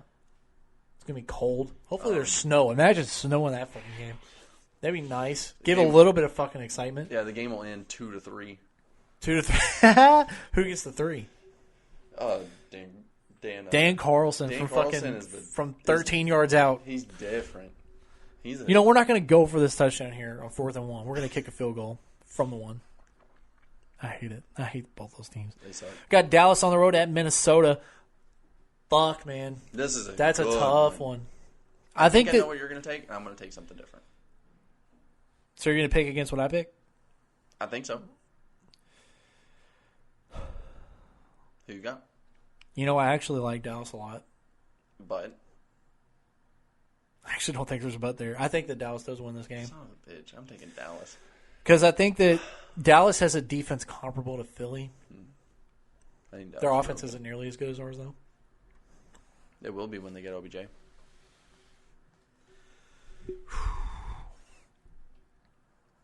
Does Kirk Cousins get it done?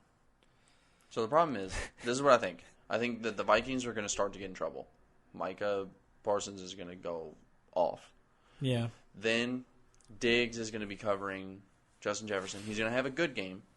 But once they start to get in a little bit of trouble, Cowboys take a little bit of a lead, Kirk Cousins just goes, I will find Justin Jefferson. I will only throw to him, and Diggs is going to start to take it. You know what? And that's why I think that I'm going to take Cowboys. I actually don't. Thinking about it a little bit. The scheme that Kevin McConnell runs, right? Mm-hmm. There's a Kevin O'Connell. It's Kevin O'Connell. Mm-hmm. Yeah, Kevin O'Connell. I think that they're going to run a lot of screens. I think they're going to get the ball to Dalvin Cook and Alexander Madison a lot. Perhaps even jet sweeps to Justin Jefferson. They're going to run the ball a lot because Dallas has not been good at defending the run. They're going to isolate Micah Parsons in a lot of replays like we did against them. Mm-hmm. I think they're going to take a lot from that playbook that we were successful with beating the Cowboys. Because Kirk isn't, unathletic by any means. No. He can do the RPO runs. He looks like he is, but he's not. They're going to get him in situations where he can make plays and make the reads necessary to win. And they're at home, and they're definitely hot. They're one of the hottest teams in the NFL. I like Dallas. I just don't think their offense is going to keep up, personally. I think Dalvin Cook's probably going to have his best game of the year. I think that Minnesota wins. Let's go. Yeah, I told you I was going to pick against you. Just thinking about the game plan, what they could do, and the formula for success. Minnesota could easily run that game plan. So, we got the Bengals on the road at Pittsburgh. We got the defending AFC champions going up against a team that's Defensive Player of the Year is coming back though. True, but they're struggling. They're struggling to stay above water. That'll make them a lot better. True. I just don't think that they can run. They can't pass. Fitzpatrick's out though. No, I really do think the Bengals win. Oh, yeah, I thought the Bengals would win regardless. The Steelers, they're just so they're in demand right now. They have a lot of injuries, and they just can't do anything on offense. They're really inept.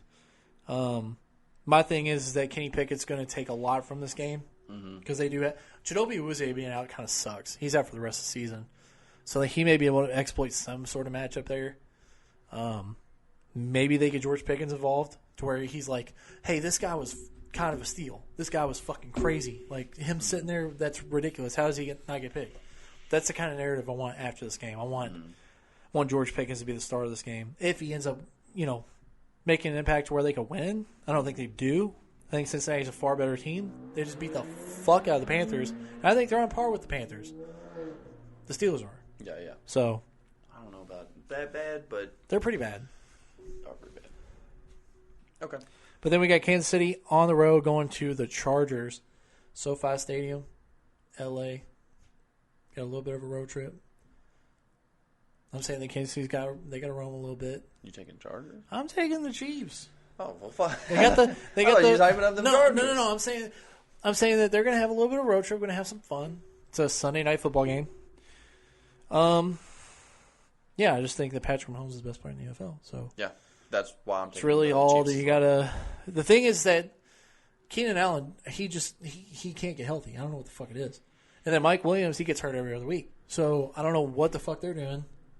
They really have to just rely on Austin Eckler to do everything at this point. I don't know. Yeah, I have the Chiefs. I don't know. What about you? You have the Chiefs, yeah, obviously. Sure. What's your analysis? What do you got for Patrick Mahomes is the best player in the NFL. The Chargers are struggling, and this is not when they get it together. For sure. It's as simple as that for me. Yeah, some of these games are so easy to pick. Like this game, which it could go either way. Like, don't get me wrong. Like, it is. It's a division matchup. They've had struggles against the Chargers every game for the past couple of years. The NFL is not predictable. True, but that's why I'm saying. Like, I've flip flopped in some of my picks with this. Like, I won't bet against the obvious on this one for sure.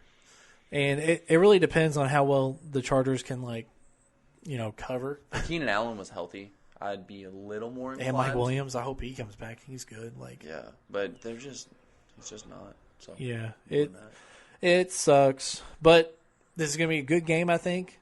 It's going to be a division matchup. Kansas City, they're flying high, looking good. They're the number one seed. Or no, they're not the number one seed right now. Because they have they have 2 losses. Yeah, they're tied. Oh. Yeah, the Bills have the tiebreak because they beat them. Yes. They both have 2 losses. Mm-hmm. Okay, that makes sense. But we got Monday Night Football. San Francisco's going to the Cardinals. This is easy for me. Yeah. Yeah, San Francisco, they're finally getting healthy. They get Christian McCaffrey. The defense, it's getting better even though they've been really hurt. Well, they were amazing when they're healthy. Yeah, exactly. And then they got hurt. And this is one of those teams that are considered, hey, this is a Super Bowl team if they're healthy. This is a Super Bowl team even if they're not healthy because they've made crazy plays without their best players. They're one quarterback away from being a good team. Oh my God! Imagine what Trey Lance is looking like right now if he's healthy. Jimmy G. My God, so bad. He needs to play better. Yeah. Kyler Murray's killing it on fucking Modern Warfare though. Gotta be. If Hollywood that meme's never going away. If Hollywood Brown was back, maybe I'd be a little more. He's out for the year, isn't he? I think so. Yeah, he has a foot injury. Hollywood Brown was they got playing Robbie Anderson, so though. well. He's not doing anything. Hollywood Brown was playing so well. True. Having D-Hop and having Hollywood Brown together is going to be so good for this team. I really do think so. Yeah, for sure. But this year is just not going any direction for the Cardinals. If they can retain, they need to retain Robbie Anderson, I think, because moving forward they can have one of the best receiving corps in general. Moving forward into next season, they need to get their coach situation figured out. They just extended fucking Cliff Kingsbury for no reason. Yep. He hasn't done shit. Okay. They really need to move on. If he doesn't figure it out, because he has no halftime adjustments. He literally can't get a game plan going. Yeah. Like, they should have a very clear point of attack against this defense. They've played this defense multiple times with this coaching regime every year for 2 games. Play them 2 games every year for the past couple of years with this coaching regime. Can you please figure it out? You're wasting talent. There are very good players on this team. Mm-hmm. James Conner has been healthy for a couple weeks now, and he hasn't done shit. Yeah. And he's been one of your best players. Like, he had fucking double-digit touchdowns last year. Like, figure it out. Yeah. It's pretty embarrassing. But I am very excited for this next one. Next one. We got the midseason. Oh, yeah, we're moving on. We're done with this fucking segment. Get the fuck out of here. I need to pull up my shit. So we got the midseason awards. We're going to give out our awards, which we picked 3 of every position. So we got our 2 runner-ups as well. Yeah, we wanted to, like, have a little bit of I think we're back and forth, I guess. We kind of have, like, the same players, I hope, at least. I would assume most of these we have the same players. And we may have different criteria because, like, for offensive player here, I had no quarterbacks. Did you have a quarterback at all? I had 1. Okay. Because I treat it as like a non-quarterback award. Yeah, I only have 1 because he's obviously not going to win the MVP. Yeah. So I think that he could win Offensive Player of the Year. Because you'll understand why. Yeah. But where do you want to start? You want to start with Offensive Player of the Year? Yeah, we'll just go down the list. We got Offensive Player of the Year, Defensive Player of the Year, Offensive Rookie of the Year, Defensive Rookie of the Year. Then we got Comeback Player, Coach of the Year. Then we got MVP. Okay. We're not going to do, like, first team All-Pro, no Pro Bowl. Like, that stuff, we'll probably touch on that later just to, like, have a sort of, I don't know, a remediation of everything we saw throughout the year. Let's put it all together, kind of come to a consensus about who we think the best players at every position is. Yeah. But we'll start with Offensive Player of the Year. You want to go first? We'll just we have the same. We have the same number 1. I can't imagine you don't. Yeah, Tyreek Hill. Yeah. Leading the league in receiving yards. Yeah. On pace to break Calvin Johnson's record. Yeah. He has 3 touchdowns. He looks like the lock. Yeah, as long as he's healthy through the rest of the year, which he's never had really bad injury history or anything. No, for sure. But yeah, he's dominant. Like, he's kind of transformed the narrative around Tua. And I think his touchdowns are going to be coming in. Yeah. He's about to have a better half. Jalen Waddle's the touchdown guy. He's the yardage guy. Yeah, right now. Which he's not getting caught, though. It's not like whenever he does have those long balls, he hasn't had a lot of, like, crazy, like, Tyreek Hill type plays where he's broke loose and scored, you know? Mm-hmm. He's just making big plays that advances the ball down the field, and they're getting touchdowns from it.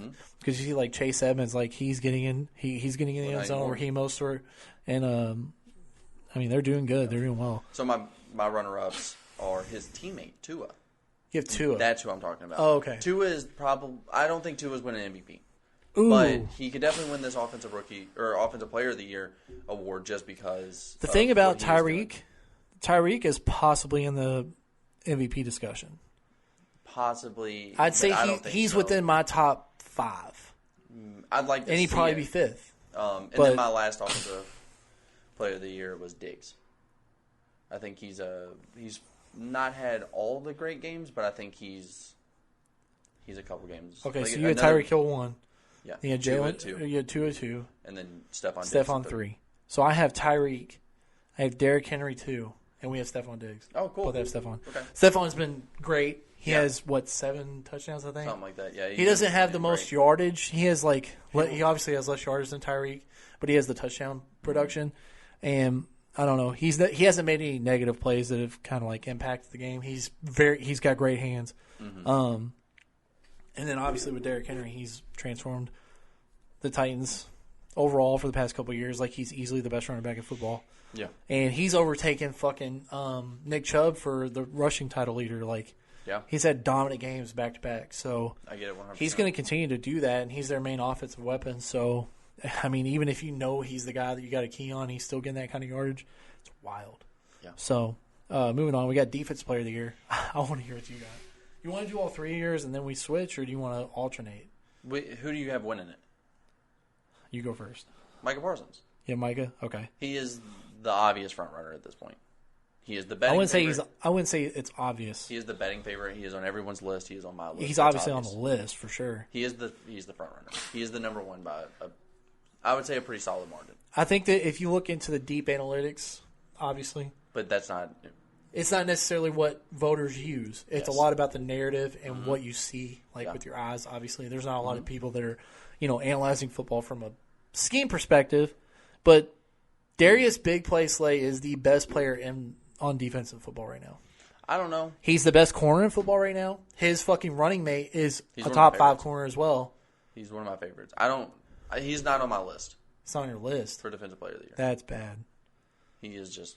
He's been playing great. He's wonderful. He's one of my favorite players. The fact that he's able to he was the reason we won. He won the game against the Vikings. Yes. He shut down the best receiver in football. Or one of the best. Not the best, but he's one of the best. You don't see that. And he has the lowest passer rating against him in the league, has 3 interceptions. His teammate has 5. And when they do target him, it's the lowest passer rating in the league. Mm-hmm. His teammate, James Bradbury, has 2 picks. Mm-hmm.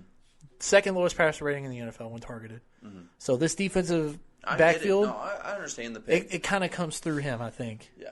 Because, you're not targeting him, you're going to James Bradbury, you're looking pretty bad in those instances, too. I think that has a lot to do with it. Micah Parsons is my number 2. I'm not discounting him at all. I think he's going to have the production, sack numbers, tackles, everything. I could switch Slay into my 3rd. Okay. And feel very okay with it. Yeah. But my number 1 and number 2 were they were close. They were obvious for me. Yeah, they were obvious. They were my number 1, then it was my number 2, and then my 3rd, I was like, who am I feeling? I Who's kind your of get to play number around. 2, then? My number 2 was Matthew Judon. Judon? Yeah. Okay. He's my 3rd. Yeah, he is just so good. 11 and a half sacks. Yeah. Kind of under the radar type of defense player of the year. Because, he's taking over that, that was the thing, is, the Patriots had to really get some shit going. Yeah. He's kind of sparked their defense, for sure. And everyone is saying their defense is the reason they're winning games. And they're well, I mean, it's off the back of him. And it's him. And the thing is, they've got, they got rid of J.C. Jackson. They kind of moved on. They got Jack Johnson now, which he's been dominant. Yeah. He's a young, he's a rookie, isn't he? Yeah. So they've got a lot to look forward to if Matt Judon could stay there. Yeah. But I went with Zadarius Smith as my 3rd.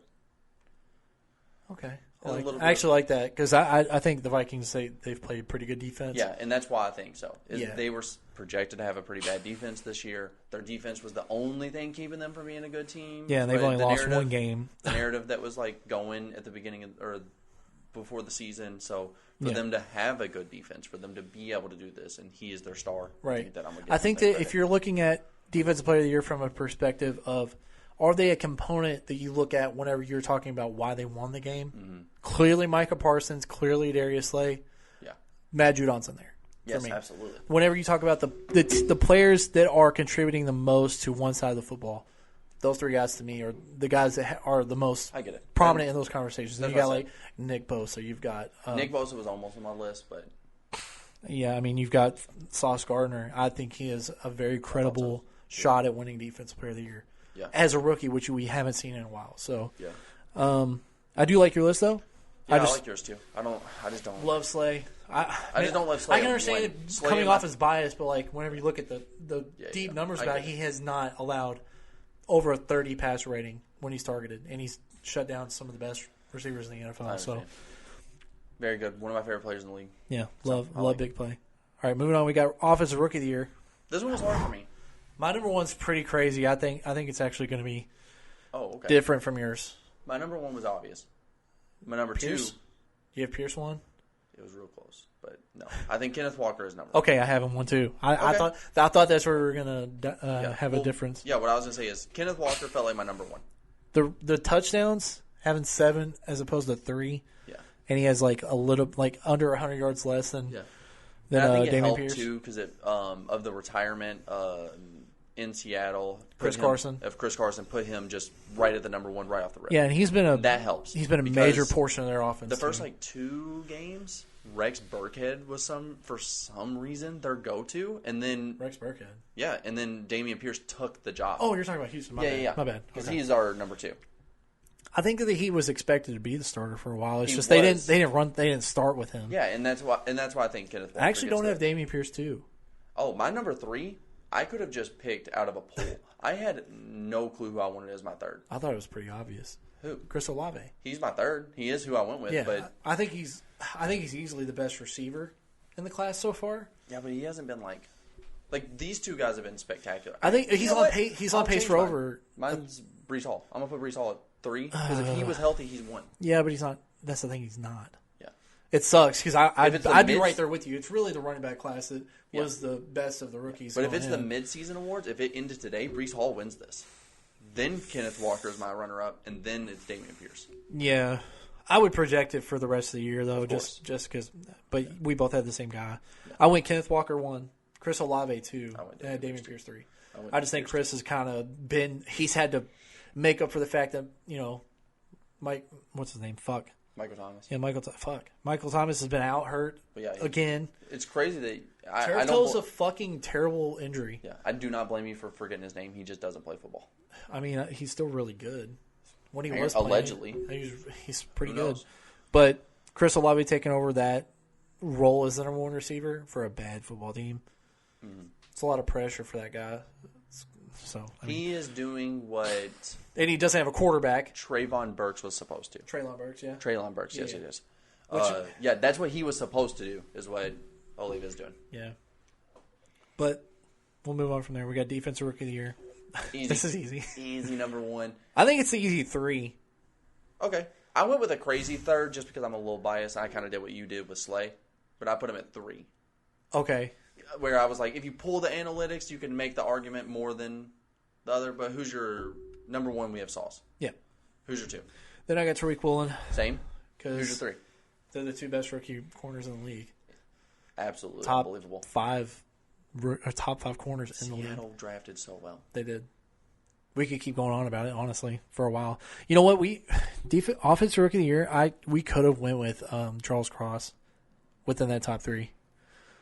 Offensive linemen don't necessarily get that recognition, but that's why it'd be hard. If we were to talk about it, then I probably would have him in my, honorable mentions, I guess. Yeah. But I have Devin Lloyd at 3 from Jacksonville. Okay. He's been very fucking good. Yeah. He was the best linebacker prospect coming out of Utah. He's the leader of that defense. Garrett Wilson was on a lot of people's lists. He's not on. I'm going back to the offensive. Yeah. I'm just looking at some of the other picks, and Garrett Wilson, Brian Robinson Jr., Drake London. What? Drake London. Fuck. That's Alec Pierce, Romeo. I'd have Dobbs. Isaiah Likely over those last 2 that you said. Yeah. Which he's not been playing too crazy, but he's had some pretty good games. It just shows the difference though, because we're talking about and I'll go back to it, but Kenneth Walker, Dameon Pierce, Breece Hall, they're some of the best running backs in the league. Yeah, Dameon Pierce is top 5 in rushing yards, and Kenneth Walker's fucking 7 touchdowns 10 weeks into the season. And then you go Chris Olave is the obvious next one, and you're talking about him as the top 25 best receiver. He's easily the best receiver on their team. He is the best receiver on their team, but that's saying not very much considering that the Saints are terrible. Yeah, but he does have 600 yards receiving. That's fucking crazy for a rookie. But I went my number 3 for defensive rookie of the year was Jaquan Brisker. Yeah, I like him. So good, and I focus in, even though I didn't do it with the defensive player of the year. Penn State fucking safety, dude. I do look at the DBs a lot more. Yeah, than I do. I mean, that's where you see a lot of the action coming in from a defensive standpoint. Yeah. They're always on the field. It's just cornerback and wide receiver are my favorite positions anyway. So I kind of just I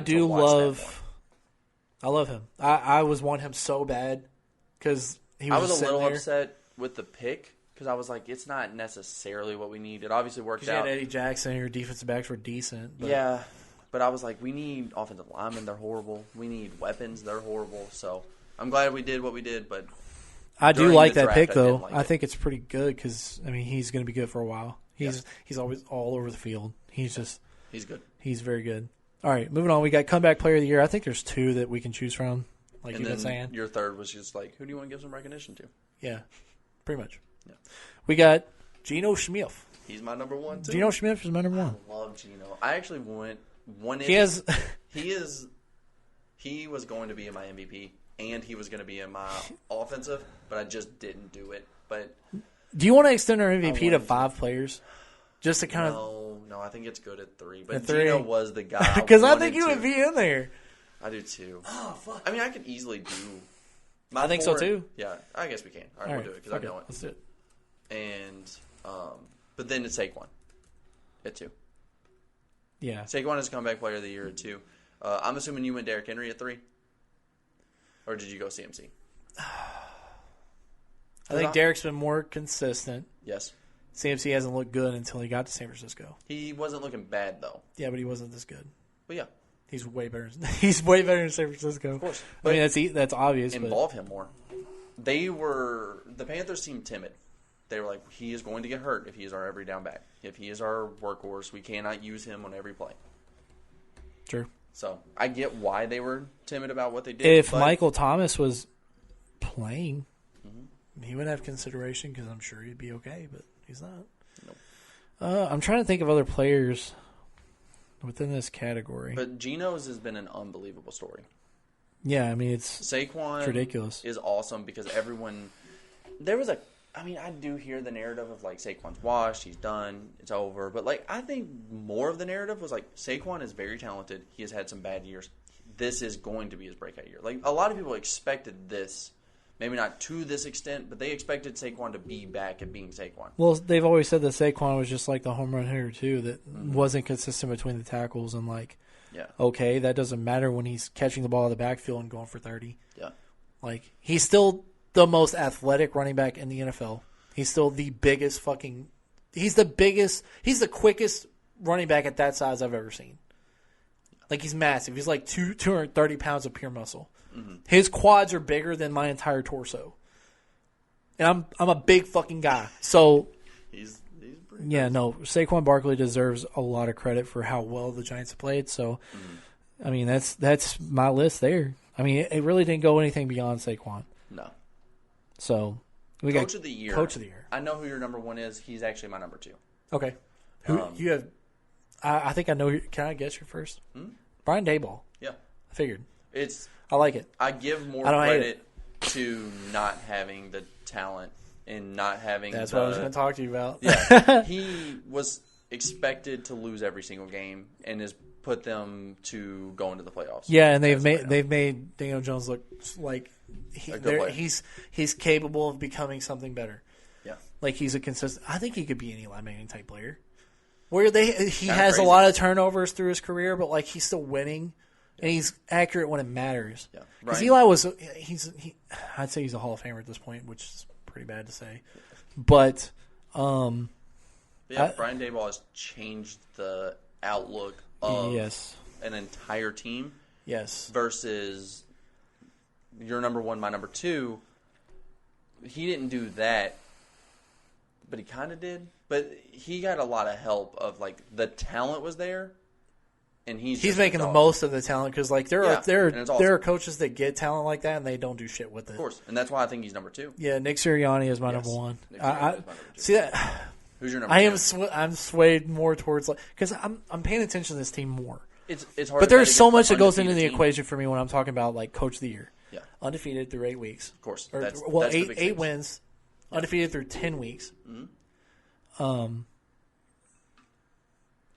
He's given up his play calling duties to Shane Steichen. Mm-hmm.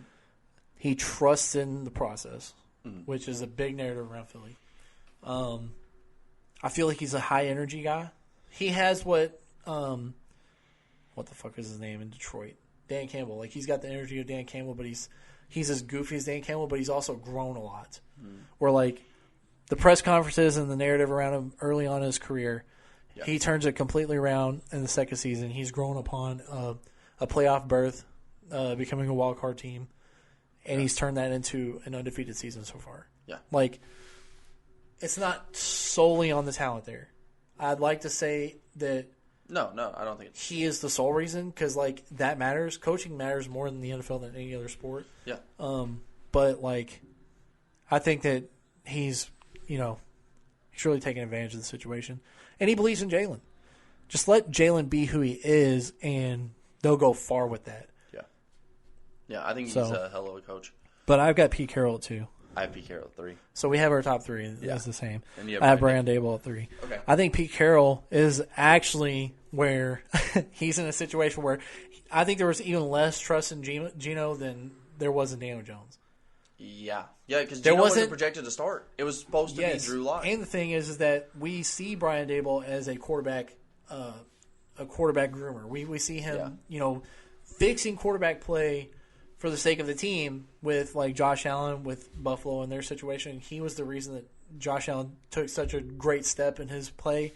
Brian Daboll has done the same for Daniel Jones, not to the degree of Josh Allen, obviously, but like, dude, he's making less mistakes. He's holding on to the ball in the pocket. He's making plays downfield.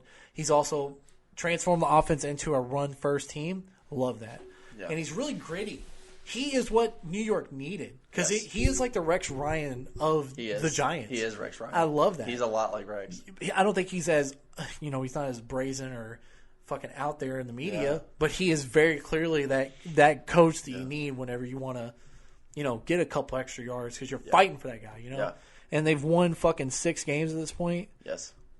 I love it. I think he's good. And that's very scary for Philadelphia fans because, like, the Giants being this good this far into the season, you don't expect that for a team that's been fucking under 500 for the past 6 years. Yeah. So. And Pete Carroll, for me, the big thing for me is the same as it's the expectations. Not only was, like, they were projected to be one of the worst teams in the league, if not the worst team in the league. Yeah. On top of all that, this was supposed to be Pete Carroll's, like, he is being fired before the end of the year. It's over. Let me get out of here. He might. We made a mistake. We should have kept Russ. That was the whole narrative. Yeah, and like Pete Carroll is like, we're getting rid of him. He might literally not make it the entire year. We might just fire him. It's so bad. And I actually love Pete Carroll. I do too. Love his energy. Same kind of shit. Like that's the kind of coaches you definitely notice that they make a difference. Like the energy, and he's spicing it up a little bit with his commentary after the games. There was a lot of narratives around Pete Carroll and how he can't coach, and his scheme isn't working out, and when they made a mistake, letting Russ cook. Let Gino cook. That's what we got to do. Damn, they're going to be last in their division, picking top 5. Damn, they're stupid. They can't draft anybody. They got E.J. Collier or L.J. Collier, whatever the fuck that guy's name was. Marcus Smith. Who the fuck is that? Yeah, terrible, garbage, trash. Yeah, I love it. See, I was kind of turning this shit around, and I do too. I don't want to shit on Russ, but Pete Carroll's better without Russell Wilson, which is unfucking believable to say. Awesome to say. I became an absolute Russ hater. For the MVPs that we're about to move on to, let's start at the bottom. That's what I was about to say. Let's go bottom up. Okay, who's your 5? Geno Smith. My number 5 is Geno Smith. Geno Smith is fucking good, dude. And it's crazy. Awesome. Nobody expected this. 28-year-old Geno Smith. 28? He's 28, I think. I'm pretty sure that's right. I'm looking at it. It's so cool to see. I mean, just a player who is just pretty much just not played for so long. He's the backup for so many teams. And for him to come out here and easily be the guy that he is has just been the best. It's awesome, man. Because it's such a good story, too. Like he's 32. They wrote me off, and I didn't write back. What? Gino's 32. He's 32? Yes.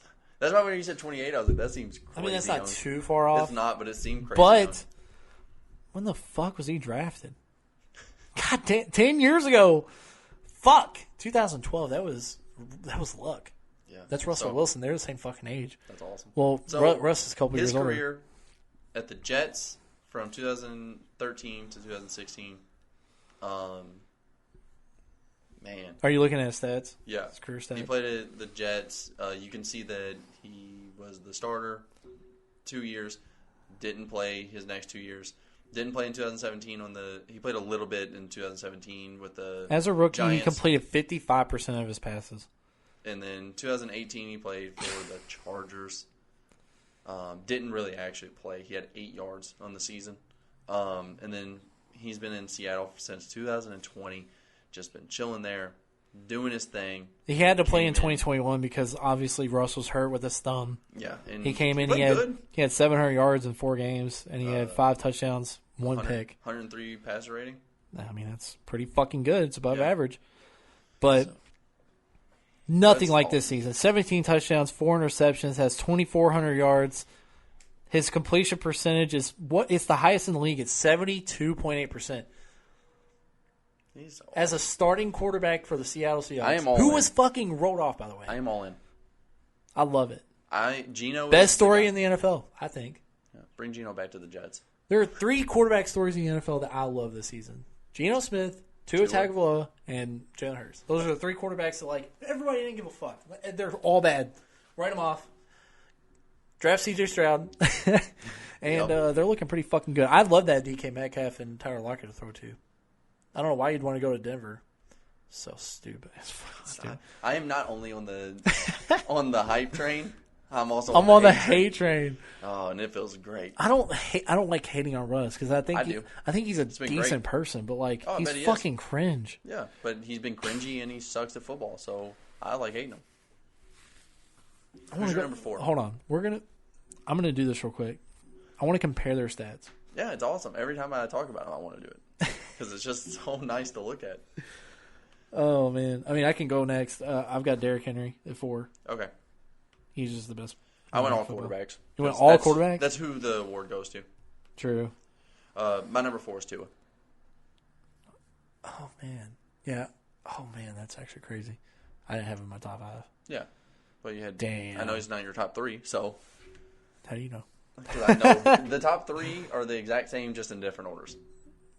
That's how it works. It's pretty much been that the whole time. Yeah. So Tua is. Except I had fucking Slay in my defense player here, and you didn't even have him. Yeah. It's wild. It's unbelievable. Where the fuck is this guy? I'm trying to find his fucking name. Yeah, but Tua is just. It's in. He's been playing so well. He does have the best fucking receiving core in the league. Yeah, but they were saying that he's. I'm not hating. I'm just saying. Any other quarterback would do better, and look at him. He's playing great. He's undefeated in games that he starts and finishes. Yes, and I don't have much else to say about him. Glad he's healthy. Glad to see him. Glad he's healthy. The scary concussion and then somewhat faux concussion, pseudo concussion. Yeah. It was my back. No, fucker, you had a concussion, my guy. It looked pretty bad. Yeah. I still don't believe that shit. Who's your number 3? Oh, number 3. Oh. Can I guess? Sure. Is it Josh Allen? It is Josh Allen. My number 3 is Josh Allen. That's Holy shit. Okay. Josh Allen, he's lost 2 games. That's why. He did beat the Chiefs, though. But it's boom or bust with Josh Allen. So, like, in the games where he's kind of roller coastering around, that's when they're, like, not good. Because, like, if he plays bad, they're not going to win. Yeah. Losing to the Jets. A lot of fucking pressure put on that guy. They can't run the ball. Put him down to 3. Yeah. He was 2. Their other loss was to who? The fucking Dolphins? Yeah. When he lost to the Dolphins, that honestly that probably puts 2 in my top 6. He's, like, right there. Mm-hmm. So, yeah. But moving back to Russ, by the way. Okay. Terrible. 58% completion percentage. 58%. Lowest of his career. Yeah. He's 1,694 yards. Yeah, he's washed. He does have a decent yards per attempt, which is 7.4. It's decent. I don't even think it's top 10 in the league or even close. 6 touchdowns, 4 picks. He's bad. That's horrible. He's washed. That's terrible. He's no longer good. Oh, my fucking God. Pete Carroll was the... He was the glue that kept it together. Yeah. Oh, shit. But, yeah, we both have the same top 3, right? Nope. Okay, you have Patrick Mahomes at 2. You have Patrick Mahomes at 1? No, I'm trying to make you change your pick. Oh, I was like, what the fuck? I have Patrick Mahomes number 2. Yeah. Biased fucking Philly fan over here. I only am skeptical on Jalen, and that's why he's my number 2. Mahomes is my number 1. You're skeptical? The only reason I'm not putting him at 1 is he just hasn't had those Mahomes plays. Mahomes has had the play he has, but not to the extent. Don't even play. Mahomes has had the best plays of the year. Am I wrong? Him spinning, jumping into that touchdown, like that is play of the year. Mahomes has had. He is winning them those games. Jalen is also doing that, but not as a flashy way in most games. And that's why I don't think he's the MVP, even though they're undefeated.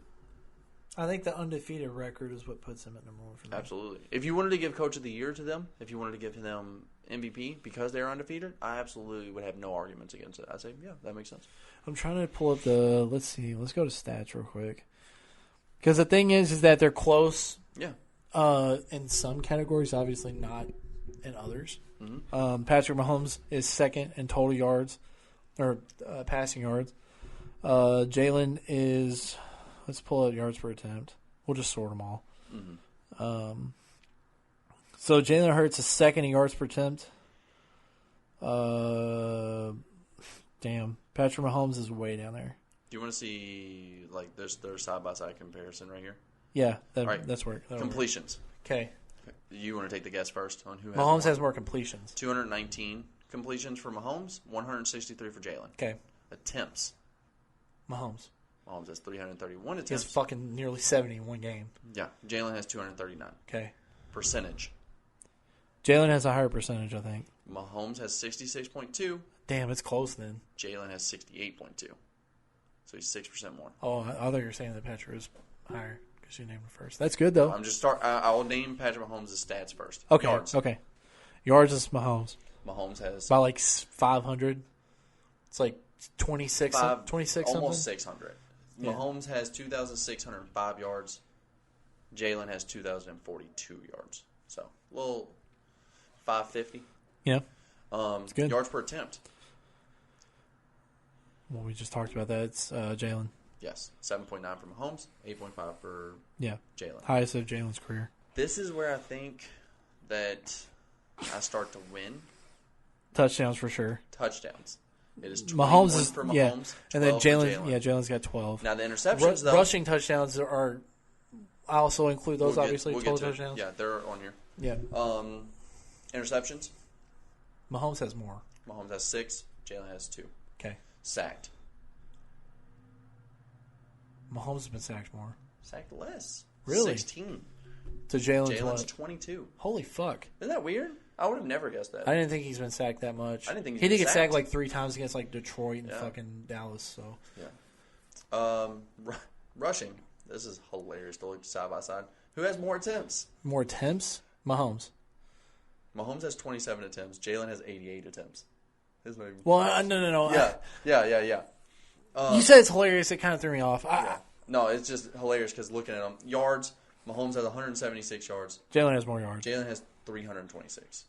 Not as much as you'd think. I mean, but, it is a lot. He's on pace for what he had last year. Yeah. Or close. Yards per attempt. For rushing? Yeah. Is it Mahomes? Mahomes has 6.5. Jalen has 3.7.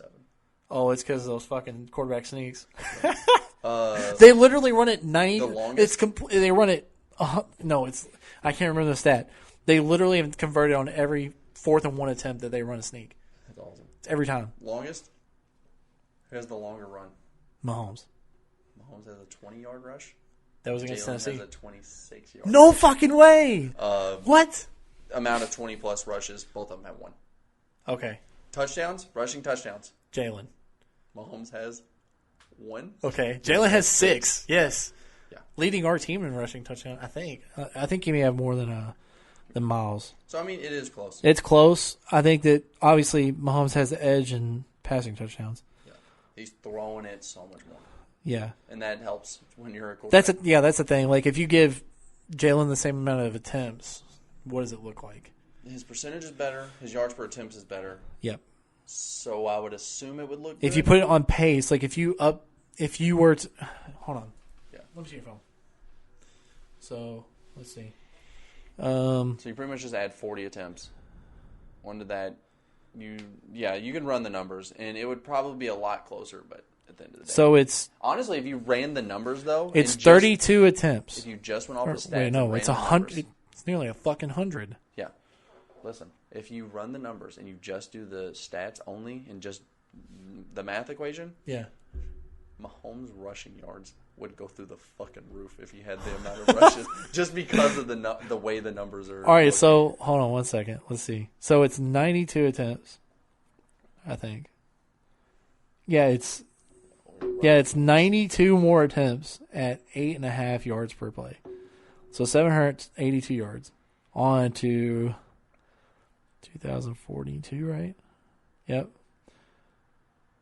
He would have more passing yards than Mahomes by 219. Mm-hmm. Now let's see about Mahomes rushing. I want to see it. It I want to see crazy it. just because his So yards per attempt. 6.5 times 88. It doesn't seem 572 yards. So he'd have 251 more yards. that's a lot for no. Or no. reason. It'd be 240. I don't know. I'm not going to do math. Fuck it. Anyways, yeah, it's close. It is close, and I understand. But you would have those two at your top two. Of course. I think Mahomes has had tougher wins, personally. Yeah. Even though Jalen's beat the second best team in the NFC based off record, he's also beat the Cowboys, who are like the third best team in terms of record. Mm-hmm. No, Mahomes has beat the Titans. He's beat the Chargers, who are decent. Mm-hmm. Who else? I'm about to go look. The good thing about both of these players is that whenever you go, they won this game in a tough fashion, you point to these two players. That's what helps them. I think I do it a little more with Mahomes than Jalen, but it's definitely they are the reason they win the game. They've had 3 games of 40 or more points. He's had 400-plus yards in back-to-back games. He's had over 300 yards 4 times. He's had 1 4-touchdown game. His wins are pretty close, though. Like, he's beat the Cardinals, who are trash. He's beat the Chargers by 3. He lost to the Colts. Played terrible against the Colts. Beat the Buccaneers by 10. The Bucs were actually coming back in the game. It wasn't as close as it seems on here. Mm-hmm. Beat the Raiders by 1. The Bills, they lost to by 4. He played pretty terrible in that game as well. They beat the 49ers, who are one of the best teams in the NFC, and then they beat the Titans. And they're currently beating the Jaguars. Yes. So, but yeah, I like these awards so far. I'm biased, obviously. Don't care. But it is what it is. So that wraps up our regular segments for the week. Yeah. Let's move on to last call, I guess. Do you want to go into yours because it's an actual one, or do you want me to do mine just because it's kind of a... Yeah, you have a takeaway, I guess, for the NBA. We have a little bit of NBA talk, I guess. Yeah. Or do you just want? Is it general, like general sports? It's kind of general. So, all right, yeah, for sure. I'll do mine first. The sentiment is definitely like across sports, so yes. I'm with that. And I kind of felt like there was 2 teams that stand out so much, and one is in the NFL. I felt like Seattle was in this boat. For sure. Seattle was kind of trading away their team, and you could see that they were kind of just tanking. Yeah. And you see, and I just wanted to kind of say that like, there's the saying of tanking is not a player's It's not a thing. Player's decision. Yes. It's players not will players never tank. It's always the organization. And right. you see that with Geno. And the one that I really wanted to talk about is the Jazz. The Jazz are the number 1 team in the league right now. They want to fucking lose so bad, too. The organization is begging them to lose. Yeah. They have good leadership, though. They've got Lori... Markkinen is right now averaging 22.3 points a game. That's wild. He is playing so good. And 8.5 rebounds. Yeah. Then you have Jordan Clarkson, who's playing very well. Colin Sexton, who's playing very Mike well. Conley, he's been playing well, too. Mike Conley is playing a very well role. Yeah. He's like their leader. He's their leading point guard. Like, yeah. That's what they need. Beasley is playing good. Kevin Olynyk is even playing good. Like, their team has just came together. And yeah, they got a lot of... Led by Lauri Markkinen. That's wild. Pretty neat. See, yeah, there's teams like that. I mean, there are instances where, like, you just can't overcome the kind of shit that happens with your team, like the Bears. Like, the fact they're trading away 2 of their best players like that, they kind of are showing their hand a little bit. Maybe even Houston, they weren't really sellers at the trade deadline, but they didn't do much to make themselves too much better in the offseason. Yeah. And you can see it. There are teams that need to tank that won't, and it's like, why the fuck? Yeah. Like, Green Bay should... If they lose this week, I think they should... Well, they don't play this week. Yeah. They lose next week. But, like, week. if they're still on a skid after the next couple of weeks, they should probably sit Rodgers down so he's not hurt. And then see what they have in Jordan Love. Yeah. Perhaps get him ready for, like, some sort of trade moving into next season. Draft their replacement for Aaron Rodgers because he's clearly on the edge of retirement. Because they're going to be bad. I think they're not going to get much better. So, like, perhaps it would be considered a tanking situation, but, like, you're preserving your Hall of Fame starting quarterback for the rest of the season, not getting him hurt. leaving him on ice for a while. But he's had situations where he's broke his collarbone and been out. But this is just a situation where you don't get him hurt. You're paying him to sit. Like get your backup quarterback who's very young. A couple years left on his deal. Get him ready to be shipped out the door to a team that needs a quarterback that's not going to get one. Yeah, and I think it's also kind of crazy that you can look at a team like the Lakers, who have put so much. They have no assets in him, and the ability to tank. They can't tank. Yeah, they got rid of everything to get certain players, and you see that they're just struggling. The Rams are another one. That's like they did that. You go all in, and you see it fail versus a team that went all out. Just completely got rid of fire-selled everything. You reimagine your strategy because, like, there's always an instance where I can bring a Philly team into this because, I'm just in tune with it. Like, you remember the season in 2020 when Wentz was so bad, they move on. They start Jalen Hurts against the Packers, and it kind of takes off from there. Yeah. They sit Jalen after the first quarter against the football team at that point? Something like that. Last game of the season. Mm. They're 4. Yeah, they tanked. They tried to tank that game. Yes, they're 4-10-1 at that point. Well, this is a weird example where that was the right choice in theory. Yes, but you get Devontae Smith out of that. But since you pissed off the fans so bad, you lose your job, even though you did make the. Well, I don't think it was necessarily on Doug.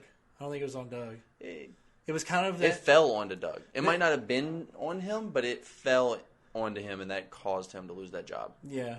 But they were at evaluation at that point. Maybe there was karmic justice there because, like, we didn't necessarily, like, take over after that. And Devontae hasn't been, like, a all-pro, like, Marcus Parsons or anything. But I don't know. I still think that it was worth it because you've got one of the best receiving corps in the NFL. And say what you will about teams like that have good structure around their organization. They know how to make good decisions fiscally for the next season. There's ownership and leadership within organizations that have a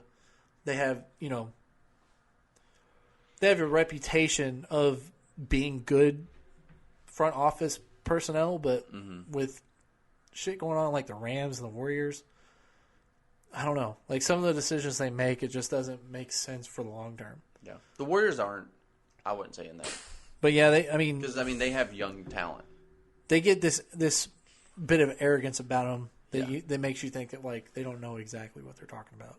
They're just very lucky they've got great players around them. Yeah. Which the Rams have traded multiple picks for Jalen Ramsey. They moved on from like Jared Goff, went and got Matt Stafford, and that was kind of the piece they needed. In a down year for the NFC to win a Super Bowl, sure. It's just not good for the team moving forward. And if you were to tank, like even if you're bad this season, guess what? You don't have your picks. So there's no reason. It's not a good enough situation for you to tank. And with the Jazz, like you see that the Jazz are benefiting so much more than the Wolves. Than the Wolves. Yeah. Yeah. It's kind of crazy too because like that was just such a dumb trade. There was an argument that like the Jazz have to move on from either Gobert or Donovan Mitchell. Who do you pick? Most people said Mitchell. Most people did. There were some people who did say Gobert. It is not an argument anymore. Donovan Mitchell went to Cleveland. Cleveland looks like a squad. They look very good. Yeah. The Jazz moved on from both players, and they look amazing. Yeah. And you have Gobert, who went to an already good team, and they look mediocre. Right. And the thing is about your premise of the players don't tank. Yes. Teams do. Yes. Perfect example in the NFL. Mm-hmm. We've got one that pretty much everybody wrote off after the trade deadline, Carolina. Yes. They've won a game since then. Mm-hmm. Against a team that's like their organization is they're favorable to win their division, but like they still beat a team that just beat them that was like a last second sort of play. Yeah. See, they're fighting in these games. But the other thing is though, like, and I'll give you pushback, their organization doesn't want to tank. They got rid of players that they needed. You don't think so? They didn't take a first round for DJ.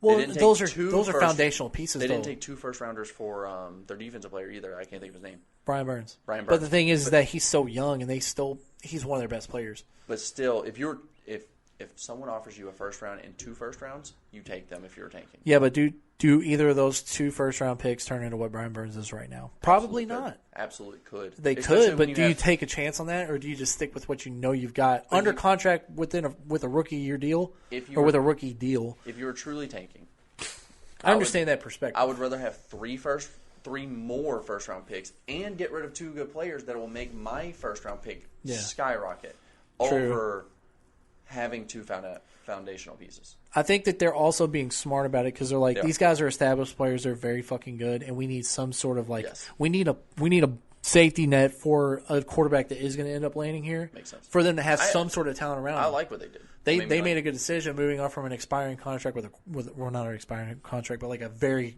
crazy contract for the running back. Mm-hmm. Get a lot of assets for him, and he can still go and contend. Yeah, and he's in a better situation overall. Like, he's back home where he grew up and played football and he lived. So, like, I don't know. I like what the Panthers are doing as an organization. I just don't think that they're good. They are winning games somehow, and they're in every game. They beat the fucking Tampa Bay Buccaneers. Yeah, right after the deadline, and they beat the Falcons. And they were in the game against the Falcons 2 weeks ago, but lost off of some stupid shit. Yes, so, like, very stupid. But yeah, the takeaway is like, no matter what people say, you see fight in teams that are under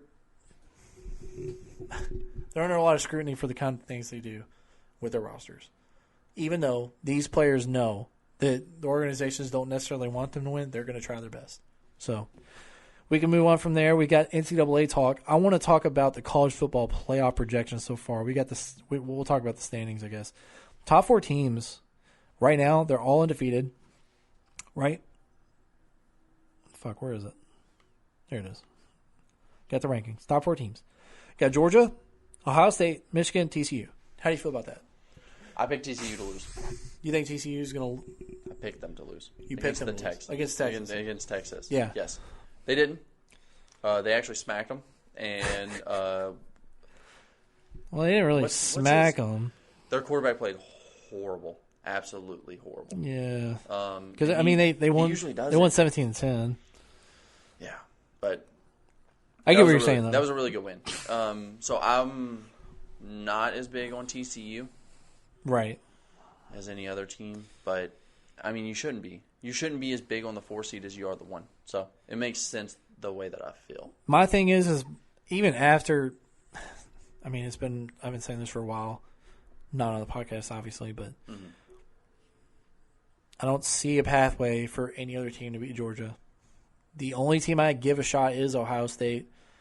Georgia's defense. Ohio State looks so good. Georgia's defense is so fucking good. Ohio State's offense is so good. I just don't know. I don't know. The fact that Clemson lost to Notre Dame, though, that bad, like, they should have never been in the top 5, and they're not now. So, like, I'm glad that's a thing. Michigan, that's another team. Is this the updated list? Yeah. Okay. Yeah, it is. Tennessee at 5. Will they play Georgia in the SEC championship? Yeah, I think so. So that will determine who goes in. Well, no, they just played. But they should play in the SEC championship. I don't know if they're in the same division. Either. But let me see. So Tennessee's not out, even though it's not looking great. Oregon just lost, didn't they? I thought they lost this week, so they're going to fall. LSU at 7 is kind of crazy. What the fuck? Come on. But they've been winning some games. So, Oregon is 8-2. There's not going to be an 8-2 team make it. North Carolina's 9-1. What the fuck? I just don't think. I just can't wait for the expanded playoff. It's going to be so much better. It's going to be fun because there's going to be a lot of like Tennessee, USC. I don't think Bama makes it in that situation, even though they're in the top 8. Because, I mean, you can make a case for someone like Utah moving up over Clemson for sure. Penn State, they've played within the Big Ten. You probably have them over Clemson right now, even with 2 losses. Even Ole Miss, like, they've beaten Kentucky, who was ranked for a while. Kentucky kind of had a skid. Kentucky was just ranked 24th. Their 2 losses were to LSU and Bama. LSU beat the fucking shit out of them, though. Yeah, but Kentucky just lost to Vandy. Did they really? Yeah. No way. Yeah, so they're done. They're out of the. Oh, like they're out of the. That's actually bad. The rankings. Anyways, I could see USC moving up potentially because who do they have left? They've only got a couple games left. It's a Pac-12. It's not great. Yeah, Washington ended up. They got UCLA, and they've got Notre Dame. UCLA is interesting because, man, I mean they've got Chip Kelly. Chip Kelly's kind of been playing well with this team. What about North Carolina? North Carolina did win. We saw a lot of these teams lose above North. Well, not above North Carolina, but we did see a couple of these teams lose. Ole Miss lost. Alabama does have 2 losses. So, and then here's the thing: my pitch for them for the Tar Heels. Carolina. Let's see it. They're going to play Georgia Tech. Okay.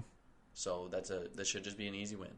Yeah. No competition. But then they play North Carolina State, who is ranked 16th right now. Yeah. But then they should play. Right now, they're going to play Clemson in the ACC championship. Well, that's just their game against Clemson too. Yeah. So like they could potentially end up playing Clemson twice, right? I think that's how the divisions work because the East and West divisions in all these conferences they play each other. So I think if USC loses, TCU loses, I think you could maybe make the argument because if they beat Clemson, then I think you're making the argument that North Carolina should might. Yeah, they should be. And if you're giving credence to the fact that Clemson was ranked so high as they were that early on in the season, I don't like Clemson though. I think they're okay. I just don't think they're great. Yeah. Let's see. I'm going to look at the conferences because look, you got the ACC. So yeah, they would be playing Clemson late in the year, right? Mm-hmm. What in the fuck? That's just kind of like one of the only teams that I think could maybe. So North Carolina State, they're ranked 16th with 3 losses. Mm-hmm. They're not going to be ranked after they lose to North Carolina again, or to North Carolina. Florida State's ranked at 23 with 3 losses as well. Mm-hmm. The coastal region for the ACC, there's nobody ranked outside of North Carolina. Mm-hmm. So, like, maybe not. They're clearly going to win that division. They're going to be playing in the ACC championship. They're likely going to win out. I don't know if they beat Clemson necessarily. But if they do, there's a potential there. Mm-hmm. But I don't know about TCU. TCU has to lose. One of the top 4 has to lose, and I don't see TCU losing. They've got a very easy schedule. They got Iowa State, and then they got to play in the Big 12 championship, which is in December. Let's see who the fuck is in that conference. I don't know. It's going to come down to a fucking Big 12 championship loss. It's weird. I don't the see playoffs it. is pretty cool. I really like it. I think we see another top 10 or a top 4 team lose. Yeah, so it'll shake everything up again. They'll play the second best team in the conference, right? Mm-hmm. Got Kansas State, Oklahoma State, potentially Texas, Baylor. Fuck, I don't see it. It's crazy that the Oklahoma Sooners, they're that bad without Lincoln Riley. That'd be another one that I'd make a case for. Let's go down to the Pac-12, right? At the Pac-12, you got USC at 9-1 as well. Oregon's still at 6. USC has a tough schedule though coming up. Yeah, but they've been playing well. Like if they say they win out against UCLA and Notre Dame, and then TCU loses in the Big 12 championship, they could USC's in. Yeah. And that's what makes it so fucking frustrating that this expanded playoff isn't this year, because Caleb Williams isn't going to be in they're not going to be. He's not going to be in college after next year. Yeah. So you got to wait another. What was it? 2026 is when they're going to start it. I think so.